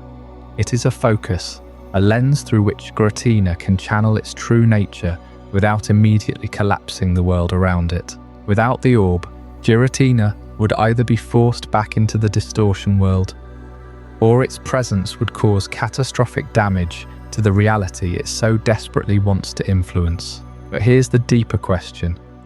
Why does Giratina want to come back at all? Is it simply revenge against Arceus? Is it a desire to reclaim its place among the creation trio? Or is it something more primal, a longing for a home it never really had? In the Hisui era, we saw Giratina's interference through space-time rifts. It created chaos, but it never fully emerged. It never took its origin form and walked the land. Why? Because the Griseous Orb was not present in that timeline. It was left behind, hidden in the Distortion world, perhaps guarded by Giratina itself as a failsafe. Without the orb, crossing into our reality is agony, and the risk of tearing the universe apart is too great. And yet, in the modern era, during the Spear Pillar incident, Giratina did emerge. It reached out from the floor and dragged Cyrus into the abyss. It was not in its origin form. It was in its altered form. The smaller, more compact body it developed to survive in the Distortion world. That form is a compromise, a constant state of pain and restraint. Every time Giratina manifests in our world without the Griseous Orb, it is like a being made of fire being forced to breathe water. But it does it anyway. It endures that pain because the alternative is to remain forgotten, exiled, and silent. The Griseous core is more than a relic. It is the key to understanding Giratina's true power and its deepest vulnerability. It is the only thing that allows the god of chaos to exist in our reality without immediately unmaking it. And it is a reminder that even a deity can be constrained by the very laws it was born to defy. There is a reason the Griseous Orb is never found in the hands of humans. It is not meant to be controlled. It is not a tool for summoning or bargaining. It is a fragment of a dimension that hates our world, and anyone who holds it too long begins to feel that hatred. The cold, the emptiness, the sense of being untethered from time. These are the side effects of touching something that was never meant to exist in our plane. So where does this leave us? We have seen the Distortion world. We have felt the silence of the Turnback Cave. We have watched Giratina reach out from the abyss to drag a mortal into its realm. But the story does not end with one intervention. There is a larger structure, a framework of realities that connects all of these dimensions. The Distortion world is just one layer, the space between spaces, the void where time and space do not apply. And if we were to map the entire multiverse, we would find that the creation trio are not the only forces holding it together. There is an architecture to all of this, a design that predates even Arceus, and in our next journey, we will step back and examine that grand design. We will explore the architecture of the multiverse and discover what lies beyond the borders of the Distortion world. Because if Giratina is a god of chaos, then there must be a reason that chaos exists in the first place, and that reason is older than any legend we have uncovered so far. The Griseous core gives Giratina a foothold in our world, a tether of pure antimatter that allows the Banished One to reach through the veil. But what is that veil exactly? It is not a wall. It is not a boundary set by any mortal hand. It is a membrane of space itself, woven and held taut by Palkia with every breath it takes. And that membrane is far thinner, far more fragile than anyone dares to imagine. To understand the architecture of the multiverse, we have to understand what Palkia actually does. The common belief is that Palkia simply controls space, as if it were a ruler sitting on a throne of stars. But control is not the right word. Palkia does not command space the way a king commands his subjects. Palkia is space. Every dimension that has ever existed, every plane of reality, every hidden pocket of existence that the Pokémon world has ever touched, all of it is Palkia. When you breathe, you are breathing in the same substance that Palkia exhales. When you move, you are shifting through Palkia's own body. The god of space does not live outside the universe. It is the very fabric that holds the universe together. But here is the truth that makes this creation almost terrifying. Palkia does not just hold one universe together, it holds infinite universes. At the moment of creation, when Arceus gave birth to Dialga and Palkia simultaneously, time began to flow and space expanded outward. But that expansion was not singular. It did not create a single line of events in a single room. No, we know from the modern understanding of space, from the rifts that have torn through Sinnoh and Alola, that multiple realities exist side by side. Parallel timelines, branched like a tree from the same root. All of them real, all of them separate, and all of them woven from the same thread of spatial energy. Palkia is the loom, and the loom never stops. This is where the concept of ultraspace enters the picture. You may know ultraspace as the dimension from which the ultra beasts come, as the realm ruled by Necrozma and the light-devouring void. But ultraspace is not a random alternate reality. It is a natural consequence of Palkia's influence. Every time Palkia breathes, it exhales a new bubble of existence. Some of those bubbles are stable enough to hold planets, suns, and life. Others are chaotic, filled with nothing but raw energy and the echoes of creation. Ultraspace is the collection of all these bubbles, stacked like chambers in a vast, honeycombed structure. And the Pokémon world, the one we know, the one where Ash once stood on a champion's podium, is just one single bubble in that endless hive. The veil between these bubbles is astonishingly thin. Think of it as the surface of a soap bubble, shimmering and iridescent, barely strong enough to hold its shape. Now imagine trillions of these bubbles, pressing against each other, rubbing and shifting with every cosmic wind. That is the membrane that separates our reality from the world of the Ultra Beasts, from the Distortion world, from every parallel timeline that ever diverged from the original flow of time. And who keeps that membrane from rupturing? Palkia. But here is the danger that keeps the most ancient scholars awake at night. What happens when Palkia's focus wavers? What happens when the god of space is distracted, angered, or weakened? The answer is a phenomenon known as spatial collapse. Spatial collapse is not a gentle folding of space. It is a violent, cascading failure of the membrane. When Palkia's concentration falters, the bubbles begin to merge without control. The boundaries between parallel timelines dissolve. In an instant, two versions of the same person could occupy the same body. Two copies of the same mountain could crash into each other, crushing everything in between. Time itself would stutter, because time is measured by the movement through space. And if space no longer has a consistent shape, then time loses all meaning. The universe would not just end. It would unravel into a soup of contradictory realities, each one fighting to be the true one, and none of them winning. We have seen evidence of this fraying in the Hisui era, when Dialga and Palkia were enraged by Giratina's interference. The space-time rift that tore open above Mount Coronet was not just a tear in time.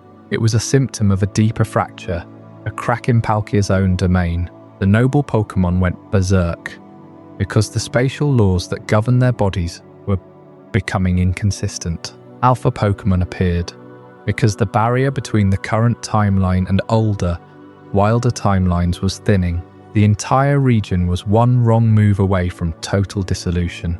And at the center of it all, Palkia was screaming. That screams of a god who is losing control of everything it is. That is the sound of the multiverse beginning to fall apart. But Palkia is not the only force at work here. There is something else. Something that has always existed alongside Palkia, that also shapes the multiverse. It is Dialga, of course, but not in the way you might think. We often separate time and space as two distinct concepts, but they are not separate. They are the two halves of the same coin. You cannot have space without time, because space requires a duration to exist. You cannot have time without space, because time needs a stage on which to play out its events. Together, Dialga and Palkia are not rulers of separate domains. They are the two arms of Arceus, working in perfect synchronization to keep the multiverse intact. But synchronization is fragile. and the thin veil between different versions of the Pokémon world is a testament to that fragility. Consider the events of the Sinnoh region in the modern era, when Cyrus used the Red Chain to force Dialga and Palkia to fight each other atop Spear Pillar. He was not just pitting two Pokémon against each other, he was forcing time to attack space. He was making the loom fight the thread. The result was not just a physical explosion, it was a metaphysical collapse that would have erased every timeline, every bubble, every parallel universe that ever existed, and only Giratina's intervention, dragging the whole mess into the Distortion world, prevented that collapse. Giratina's realm, the Distortion world, is itself a byproduct of Palkia's architecture. It is not a separate creation. It is the negative space left behind when Palkia molded the main universe. Think of it as the shadow cast by a sculpture. The Distortion world is where the rules of space do not apply, because Palkia never placed any rules there. It is a blank area, a void between the bubbles.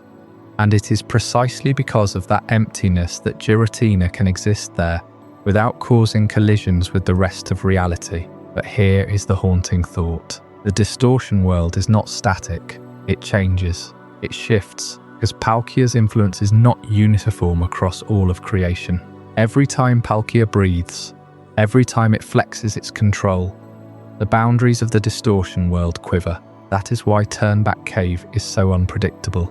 That is why the path to the Distortion world can be opened or closed, depending on the alignment of the stars and the state of Palkia's mind. The Griseous core gives Giratina a key to step out of that void. But it does not give Giratina control over the void itself. That control belongs to Palkia alone. So when we talk about the architecture of the multiverse, we are talking about a structure that is living, breathing, and dangerously unstable. Every dimension, every ultra-space pocket, every alternative history, every story that could have been but was not, all of them exist within Palkia's body, and Palkia is not a machine. It is a creature of will, of emotion. It can be hurt. It can be distracted. And if it ever becomes too focused on something else, if it ever turns its gaze away from the multiverse, for even a moment, the architecture begins to crumble. The Diamond Clan and the Pearl Clan fought for centuries over whether time or space was more important. They never understood that both are equally vital and both are equally vulnerable. The modern world, with its technology and its Pokeballs, has forgotten that the very ground beneath our feet is only stable because a god is actively holding it together. Every step you take is a step through Palkia's domain. Every second that passes is a heartbeat of Dialga. And if either of them ever stops, if their focus ever wavers, we will not even have time to scream before the veil tears apart. But there is another layer to this story, one that involves a cycle far older than the current era, a cycle where time itself bends back on itself, where the same events repeat over and over again, and where the same souls are trapped in an endless loop. This is not a metaphor. This is a literal phenomenon that we are only beginning to understand. It is a phenomenon tied to the very nature of Dialga's domain, and it will bring us face to face with one of the most unsettling truths about the creation trio. That truth is what we will explore next, in the next chapter of this journey, the temporal loop. But if Palkia governs the architecture of what is, then Dialga governs the architecture of what was and what will be. And this brings us to a concept that is perhaps the most unsettling of all, the temporal loop. The idea that time itself is not a straight line, but a circle that can be broken, reset, or even stopped entirely. Dialga's heart beats, and as long as it does, time flows forward. But this implies something terrifying. If Dialga's heart were to stop, or if its will were to bend, time could freeze. And there is a recorded instance of exactly that happening. In the dark future of a parallel timeline, the world is trapped in an endless frozen blue haze. Nothing moves, nothing changes. The only sound is the echo of a world that forgot how to breathe. This is the world of Primal Dialga, a state where Dialga, corrupted by a failure of the Tumgears and the collapse of the temporal balance, loses its mind and becomes a mindless engine of temporal stasis. In that future, Dialga does not control time. It becomes a prison warden, holding every moment captive in a single, eternal second. The sky is a cold, unchanging blue. Grass does not sway. Water does not ripple. People and Pokémon stand like statues, their expressions frozen mid-thought. Because thought itself requires the passage of time. Primal Dialga is not a separate being. It is what happens when Dialga's purpose becomes twisted. The implications are staggering. If Dialga can reset history, then every moment we experience is subject to its whim. In the games, this power used to erase catastrophic events, but at what cost? Each reset is a wound in the fabric of reality. Each time travel event, whether through Celebi, through the times, or through Dialga's own intervention, leaves a scar. The hidden cost of every time travel event in the Pokémon series is a slow, cumulative erosion of the timeline's integrity. Think of it like a sheet of paper that is folded and refolded over and over. Eventually, the creases tear, and when the timeline tears, the result is a dark future like the one Primal Dialga guards. A future where nothing ever happens again because the loop has closed. There is no escape from such a timeline unless an outside force, a being not bound by time, intervenes. This is why Dialga is both creator and destroyer. It allows the universe to live, but it also holds the power to declare that the universe has lived long enough. And yet, even with such power, Dialga is not truly complete. Its origin form, that shimmering imitation of Arceus itself, suggests something deeper, a desire to become more, to replicate the perfection of its creator. That desire may be the very thing that drives Dialga to guard time so jealously, and perhaps even to resent the one who gave it form. But that is a story for another moment, because what we have just glimpsed, the frozen world, the primal state, the hidden cost of every temporal violation, raises a single unsettling question. If Dialga and Palkia are merely imitations of Arceus, what does that say about their true nature? And what happens when an imitation begins to long for the original? That longing, that tension between creator and created, is the subject of our next chapter, the imitation theory. We left off in a world frozen in time, a blue-tinted stillness, where every moment became an eternity and nothing moved but the silent march of decay. Yet even that frozen reality is just one thread in the tapestry of the creation trio story. For if Dialga can stop time and Palkia can bend space, what then of the one who shaped them both? What of the forms they take when they reach back toward their origin, toward the being that gave them life? This is the imitation theory. When we speak of the origin forms of Dialga and Palkia, we are not merely discussing a transformation or a power-up. We are confronting something deeply unsettling. In Pokémon Legends Arceus, both Dialga and Palkia can be forced into what the lore calls their true forms, their origin forms. These are not new, they are original, the very bodies they wore when Arceus first brought them into existence at the dawn of the universe. But here is where it becomes strange. These forms are not polished, they are not elegant like the god who created them. They are crude imitations. The Pokédex itself does not mince words. It says that the origin forms of Dialga and Palkia are a crude imitation of their creator. Think about that for a moment. A literal database of knowledge, written by researchers and historians, acknowledges that the gods of time and space are not perfect copies. They are rough drafts. They are something that tried to replicate Arceus and failed. Now look closely at their anatomy. Both origin forms are heavily decorated with rings. Dialga has ring-like structures encircling its body, glowing with a pale blue light. Palkia has similar rings, but even more of them, almost like a loose cage of pearl-coloured bands. And beneath those rings, you see a body that is oddly centaur-like, a humanoid torso rising from a quadrupedal lower half. This is not a coincidence. Arceus itself, in its base form, is a quadruped, but in its true form,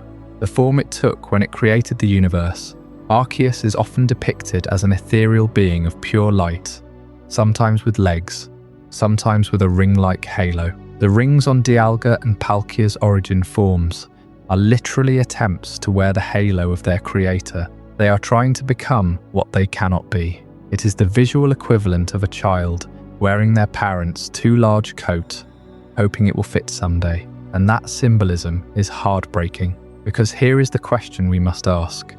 Do Dialga, Palkia, and Giratina hate their creator for this imperfection? Do they resent the fact that they are not whole, that they are incomplete gods, forever chasing a perfection they can never reach? Let us begin with Giratina. Giratina's resentment is the most obvious. It was banished for its violent nature, cast into the Distortion world where it has nothing but time to brood, and its own origin form is a terrifying many-legged dragon with massive wings and a glowing red core.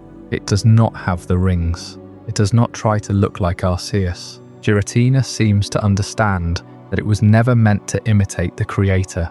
It was meant to embody chaos, to be the darkness that balances the light, and it hates Arceus for making it the outcast. But what about Dialga and Palkia? They were not banished. They were given dominion, a time and space. They were worshipped by clans during the Hisui era. They had power beyond measure. Yet still, when they are forced into their origin forms, they reveal this deep hidden need to emulate the one who made them. That is not the act of a satisfied being. That is the act of a child still seeking approval from a parent who has already moved on. Consider the timeline of their existence. According to Sinnoh mythology, Arceus created the trio at the same moment, then immediately created the Lake Guardians to control them. Why would a perfect, benevolent god need a control mechanism for its own children? Unless it knew that they were flawed. Unless it knew that they might one day rebel. The Lake Guardians, the Red Chain, these are not gifts. They are shackles. And the creation trio has worn them since birth. Now imagine living as a god, aware that you are incomplete. You control time itself, but you cannot change your own nature. You shape the fabric of the universe, but you yourself are misshapen. You wear rings that mimic the halo of your creator, but they are not light. They are metal and energy, clunky and imperfect. And you know that your twin, your sibling who rules antimatter, was cast away for its nature. The same nature you might share. That fear, that insecurity could easily turn into resentment. But is it hatred, or is it something more complex? Perhaps it is envy. Perhaps it is a longing to be complete, to be what Arceus is, and a bitter anger at being denied that destiny. The origin forms are a physical manifestation of that longing. When Dialga and Palkia transform, they literally wrap themselves in imitation of the creator. It is as if they are saying, "This is what I should have been." There is a passage in the Pearl Clan's legends that speaks of Almighty Sinnoh. The clans debated for generations whether time or space was the primary force. But when they finally encountered the true Dialga and Palkia, they realized both were equals. And yet even those equals are not equal to Arceus. The creator sits above them, untouchable, unreachable. We must also consider the context of the Hisui crisis. The space-time rift that Giratina created caused Dialga and Palkia to go berserk. They lost control. They attacked everything. And it was only through the intervention of the player that they were calmed. That suggests a fragility. A god of time should not be so easily provoked into madness, unless that god is already unstable, already haunted by its own imperfections. So what is the psychological profile of the creation trio? Giratina is the angry one, the bitter exile who lashes out from the shadows. Dialga and Palkia are the silent ones, the ones who follow their duties but secretly wonder why they were made this way. They do not speak of their resentment. They do not rebel openly, but their forms betray them. Every time they shift into their origin forms, they are making a statement. I am not enough, but I will try to be. And yet they never succeed. The rings remain. The centaur-like structure remains. They are trapped in a body that screams imitation, and the creator Arceus has never come to explain why it made them that way. Perhaps it cannot. Perhaps it is also imperfect. A god that created gods but could not create equals. The darkest secret of the creation trio may not be Giratina's banishment or Dialga's time loops. It may be that they all carry this unspoken wound, this knowledge that they are not what they were meant to be, and that wound festers. It drives Giratina to destroy. It drives Dialga to freeze the world in a desperate attempt to keep time from changing. It drives Palkia to warp space, maybe hoping that if it bends the lattice of reality enough, we will find a universe where it is complete. We have looked deep into the nature of time, space, and antimatter. We have seen the distortion world, the frozen blue of primal Dialga, the space-time rifts. But there is one more shadow we must follow, one more thread that connects all of this to the being who started it all. That story, the shadow of the creator, is where we will go next. The previous chapter left us in the uncomfortable territory of imitation, of origin forms that were by all accounts crude copies of Arceus himself. That raises a question far more unsettling than simple resentment. If Dialga and Palkia are imitations, what does that make their creator? What does it mean that Arceus, the being who shaped the universe from nothing, felt the need to create its own reflections, only to keep them perpetually in check? There is a term used in the ancient texts, in the folklore passed down through the clans of Hisui. It is called judgment. Not just a move, but a concept. Judgment is Arceus' signature, its ultimate expression of authority, and it is not simply an attack, it is a declaration. When Arceus uses judgment, it summons 1,000 arms, each wielding a different type of power, and they rain down upon the target. 1,000 arms, each capable of reshaping reality. 1,000 arms, but the children have only one domain each. Dialga has time, Palkia has space, Giratina has antimatter. That is all. They are each limited to a single dimension, a single principle, while Arceus holds all of them at once. That imbalance is not an accident. It is a design. Think about that for a moment. Arceus gave its creations immense power, but it deliberately limited the scope of that power. Dialga cannot create space. Palkia cannot manipulate time. Giratina, in its exile, cannot even exist fully in the normal world without an orb to anchor it. Each of them is a specialist, a master of one piece of the puzzle. But Arceus holds the entire puzzle, and judgment is the proof. With 1,000 arms, it can strike at any weakness, any domain, any realm. It can hit time where time is vulnerable. It can tear space apart if space rebels. It can reach into the distortion world and crush antimatter with pure divine force. And this is why the trio remains in a state of perpetual check. They cannot rebel together. Even if Dialga and Palkia were to unite, their powers are complementary. But they are not equal to the sum of their creator. Judgment is not just overwhelming force. It is a reminder that they are incomplete. Every time Arceus uses that move, it is speaking a language they cannot fully understand. It is saying, I have what you do not. I am what you will never be. But there is another layer. The late guardians, Uxie, Mesprit, Azelf. They were created specifically to calm the trio. That implies Arceus anticipated the possibility of rebellion. It built fail-safes into the fabric of reality. The red chain, forged from the late guardian's own essence, can control Dialga and Palkia. That is not a tool of trust. It is a tool of containment. Arceus, the creator, does not trust its own children. And if a parent does not trust, what does that say about the children? Perhaps it says they are capable of betrayal. Perhaps it says they have already tried. Which brings us to the shadow that looms over all of this. The possibility of a second great war between the heavens and the earth. The first war, if you can call it that, was Giratina's banishment. That was a conflict, a violent separation. But what if there is another? What if Dialga or Palkia, tired of their imitation, tired of being held in check, decide to challenge their creator? What would that look like? Time and space, the very foundations of reality, rising up against the one who set them in motion. It would not be a small war. It would unravel the universe. And yet we have seen cracks. The space-time rifts in Hisui, chaos caused by Giratina's manipulation, the attempt by Cyrus to force Dialga and Palkia into a battle that would end existence. Those were not just accidents. They were symptoms. The trio is restless. The creator's shadow is long, but shadows can be escaped. or at least they can be fought. As we move forward, the modern world continues to suffer these fractures. They are not ancient history. They are happening now, in the quiet moments between our days, in the rifts that open without warning, and that is where our story must turn next. The modern rifts are not just remnants of the past, they are warnings, and they are getting closer.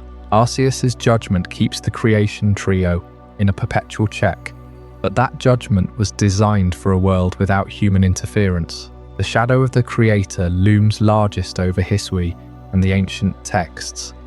But what happens when the world changes faster than any prophecy predicted? What happens when the very fabric of time and space is poked, prodded and stretched by human hands? This is where the modern rifts begin. The first sign came not from a legendary battle, not from a rogue cultist atop Spear Pillar, but from a soft, persistent glow emanating from handheld screens. Pokémon Go, a global phenomenon built on augmented reality, opened a door that was never meant to be opened by technology alone. When millions of trainers point their phones at the same park at the same moment, they are not just catching virtual creatures, they are collectively willing a convergence of realities. And the universe, fragile, balanced on the breath of Palkia and the heartbeat of Dialga, feels that pressure.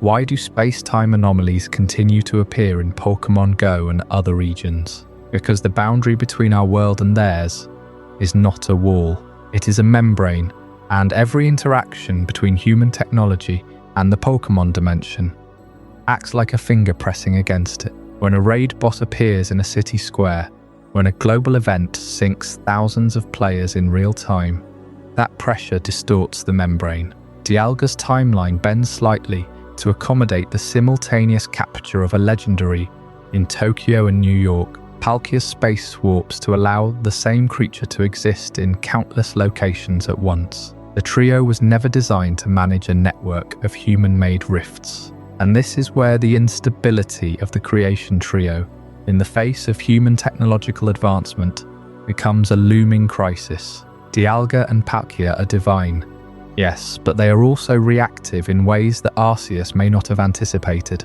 Their domains are absolute in a vacuum, but humanity has filled that vacuum with data, with networks, with digital signatures that mimic the echoes of creation. Every time a new region is added to a game, every time a special event triggers a rare spawn, it is an act of micro-creation. And micro-creation, when repeated millions of times, adds up to a macro disturbance. The Lake Guardians were created to calm Dialga and Palkia if enraged, but they were never meant to calm them when enraged by something as abstract as a server load.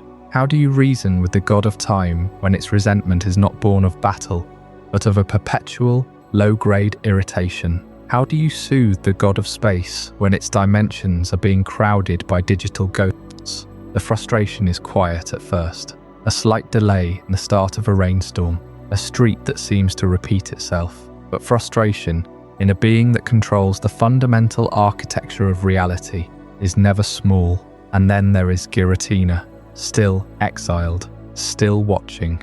The Distortion world is not a prison of isolation.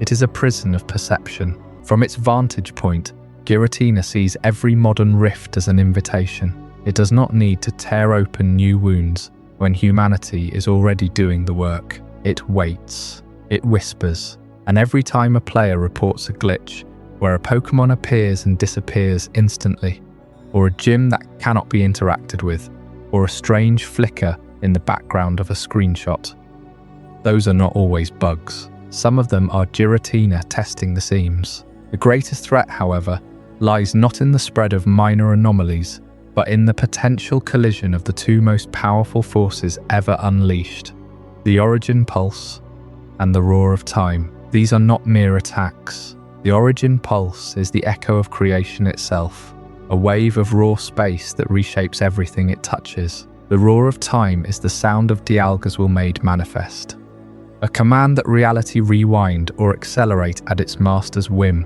In the Hisui era, these two forces clashed because of Giratina's interference. That clash nearly shattered the region.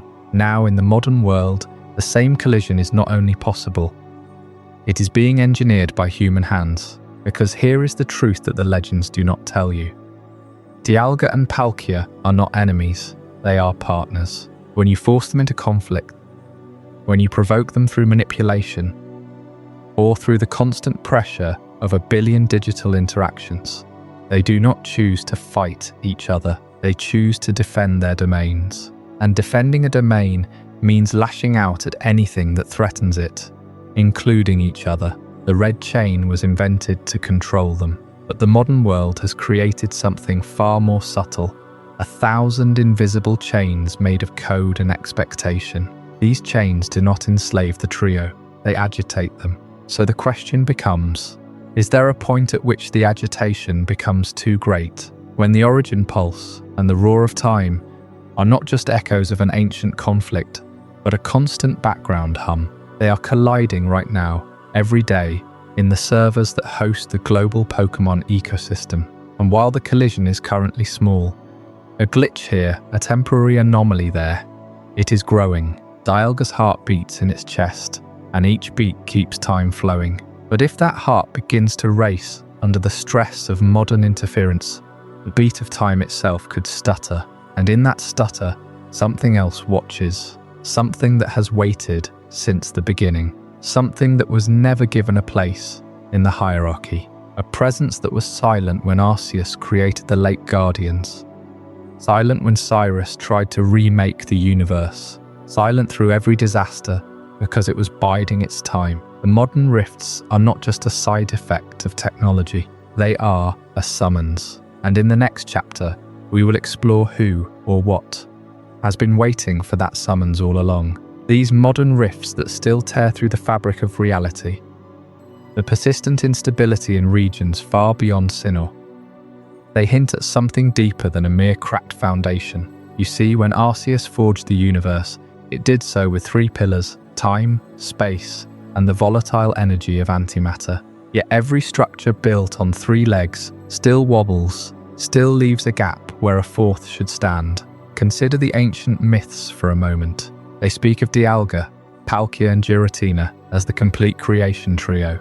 But what if the story we've been told is incomplete? What if there was a fourth member, one whose domain is so fundamental that its absence has left a wound in the very nature of existence? A member erased not just from history, but from the memory of the cosmos itself. The void left behind by the banishment of chaos. Giratina's exile was never truly filled. Arceus tried. It created the Late Guardians to impose order, to act as a leash on the two remaining pillars. But those three small beings are not equals. They are tools, not a missing piece. The void remains and it aches. What could possibly fill that void? Not time, because time only measures change. It cannot create stability. Not space, because space only contains, it cannot heal. And not antimatter, because chaos was already banished, not absorbed. The missing element of reality that neither time, nor space, nor antimatter can fill is something else entirely. Something like pure possibility, or perhaps the raw material of existence itself, matter. In the grand architecture of the universe, you have the flow of time, the expanse of space, and the destructive opposite of matter in antimatter. But where is matter? Where is the substance from which stars, planets, and life are built? It is conspicuously absent from the creation trio's domains. Think about it. Dialga governs when things happen. Palkia governs where they happen. Giratina governs the chaotic negation of everything. But who governs the actual stuff of reality? That would be a fourth domain, a fourth legendary, one that Arceus may have created in the same breath as the others, then either sealed away or absorbed back into itself. Some obscure texts from the oldest corners of the Hisui region whisper of a being called the Unseen Sister, or the foundation from which all form springs. But those records are fragmentary, dismissed as heresy by the Diamond and Pearl clans. If such a fourth member existed, its absence would explain everything: the instability, the need for the red chain, the way Dialga and Palkia can be driven into rage without a balancing force. Without a master of matter, the universe is a skeleton with no flesh, and that skeleton is slowly crumbling. The rifts are not wounds. They are the universe trying to pull matter into existence from nothing, failing, and tearing itself in the process. And consider Giratina's role in this. Its banishment did more than remove chaos. It removed the only counterbalance to the sterility of pure time and space. Without antimatter, matter cannot be formed. Without chaos, there is no catalyst for creation. Distortion World is not just a prison, it is a missing engine. And that engine's void is what you are feeling in every modern anomaly, every unexplained phenomenon. So what was the original quartet? Time, space, antimatter and matter. 4 corners of reality, 4 pillars. But Arceus, for reasons buried in a forgotten decision, removed the 4th. Or perhaps it never actually created it, leaving an eternal asymmetry. That asymmetry is the fundamental flaw in the design of existence, and it may one day prove to be the end of all things. Because if the missing 4th member is never restored, if the void continues to grow, then no amount of adamant crystals or lustrous globes can hold the fabric together forever. The universe will eventually collapse under its own imbalance. And when it does, there will be no new beginning, only the final silent snap of a cosmos that was incomplete from the start. The speculation about a missing 4th member of the creation trio naturally leads us to a darker question. What if the trio was never meant to be completed, but rather returned to nothingness? What if the ultimate fate of Dialga, Palkia and Giratina is not to gain a sibling, but to lose themselves entirely? This is the prophecy of the Great Reset, a cycle whispered in the oldest Sinnoh legends, a narrative so final it makes Cyrus's plan look like a minor inconvenience. It speaks of a time when the 3 will return to the egg from which they were born, a primordial state before time, before space, before even antimatter had a name, a cosmic reset button that Arceus may have hidden within its own creation. To understand what happens when the heart stops beating and the breath ceases, you have to picture the universe as a living organism. Dialga is the heart. Every beat sends a pulse of time forward, a rhythm that keeps past, present, and future distinct. Palkia is the breath. Each inhale expands space. Each exhale defines its boundaries, giving the cosmos its shape and stability. When the heart stops, time doesn't just pause, it collapses. Every moment that ever existed or could exist condenses into a single frozen point. When the breath ceases, space doesn't just go still, it implodes. Every galaxy, every star, every atom loses its coordinates, folding inward like a dying lung. The universe would not explode. It would vanish into a silent, dimensionless singularity. The inevitability of the distortion world consuming the physical realm becomes terrifyingly clear in this scenario. Giratina's domain is not just a prison. It is the natural state of chaos that exists beneath the thin veneer of order. Time and space are temporary structures, propped up by the energy of the 2 legendary Pokémon. Antimatter is the default. When Dialga and Palkia falter, there is nothing to hold back the tide of distortion. The distortion world does not invade. It simply reclaims what was always its own. Giratina, exiled and resentful, may not need to act at all. The prophecy suggests that one day, whether through exhaustion, betrayal, or simply the natural entropy of a universe that has grown too old, the trio will return to the egg, and the distortion world will unmake everything. This is not a battle between good and evil, it is a law of cosmic thermodynamics. The Great Reset is not a punishment, it is a conclusion. Cyrus, in his madness, tried to force the heart to stop and the breath to cease, but he did not understand that the process requires the willing return of the trio, not their destruction. The egg is not a coffin, it is a womb. It holds the potential for a new beginning, but only after the old universe is completely undone. And in that void, the distortion world is the only constant. It is the silence before the first note of creation, the darkness before the first light of Arceus's judgment. So what comes after the end? That is the question that lingers as we prepare to explore the legacy of the trio. When time, space and antimatter are returned to their source, what remains of their influence? Do they leave behind echoes in the fabric of reality? Or does everything they ever touched simply cease to have existed? The answer may determine whether the universe can ever truly begin again, or whether the distortion world is the only legacy that survives. We have spoken of the Great Reset, that moment when the heart of Dialga might stop beating, and the breath of Palkia might cease, and the universe would fold back into an egg. But what does that mean for us? For the quiet moments we spend under a blanket of stars? What does it mean to know that the very fabric of reality is held in check by three beings, one of whom was cast out for being too wild? This is the legacy of the trio, the final balance we must wrestle with as we close our eyes tonight. Throughout these chapters, we have walked the line between order and chaos. Dialga and Palkia represent the steady rhythm of existence, time moving forward, space holding everything in place. They are the architects of a universe that makes sense, where cause follows effect, where you can find your way home because the roads stay put. Giratina represents the opposite, the possibility of collapse, of matter that refuses to obey the rules. And yet, without that chaos, would the universe have any texture? Would creation be anything more than a perfect empty cage? The trio is not a simple family of good and evil. They are a conversation, a tension that gives life its shape. And here is where we must ask ourselves the question: do we sleep better knowing that the gods are watching? Perhaps. There is comfort in knowing that Dialga keeps the seconds ticking and Palkia holds the stars in their places. We can trust that the sun will rise, that the breath of the world will continue. But then we remember Giratina, lurking in that reverse dimension, nursing a grudge as old as existence. Its exile was not a mistake. It was a necessity, a deliberate separation of the dangerous element.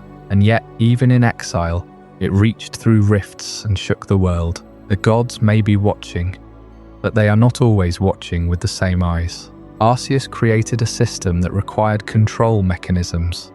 The Lake Guardians, the Red Chain, precisely because the Creator knew its children could fall. Trust was incomplete from the start, so perhaps we should not sleep so peacefully. Perhaps the truth is that the universe is held together by a fragile agreement, one that has already been tested. Cyrus nearly tore it all apart. The Hisui rifts nearly unmoored time and space. And what of the origin forms, those strange imitations of Arceus? They suggest that Dialga and Palkia may look upon their creator with a mix of longing and bitterness. They wear a mask that does not quite fit, a reminder that they are not the true source. Could that resentment one day tip the balance? Could the very order we depend on choose to unravel? But here is the deeper truth, the one that might finally let you rest. This cycle of creation and destruction is not a flaw, it is the story itself. The universe began with Arceus and the trio, and it will end the same way, folding back into an egg only to hatch again. Every ruin, every forgotten empire, every personal grief, all of it is part of a rhythm as old as time. The chaos of Giratina, the order of Dialga and Palkia, the hovering judgment of Arceus. They're not separate forces fighting for dominance. They are the breath and heartbeat of a single living cosmos. And we are not passengers, we are the pulse. So as you drift off tonight, know this: the balance is not static. It breathes, it bends, it sometimes breaks, and yet it always reforms. The gods may be watching, but they are also waiting for the next turn of the wheel, the next reset, the next dawn. You are part of that cycle. And in that there is a strange ancient peace. Sleep well, knowing that the trio's legacy is not a prison. It is a promise that nothing truly ends. Even the darkest secrets are just shadows of a light we have not yet seen. What did you think of this journey? I'd love to hear your thoughts in the comments below. If this changed your perspective or taught you something new, consider subscribing for more mind-expanding content. And if you know someone who would find this as fascinating as you did, share it with them. These are the kind of conversations that matter.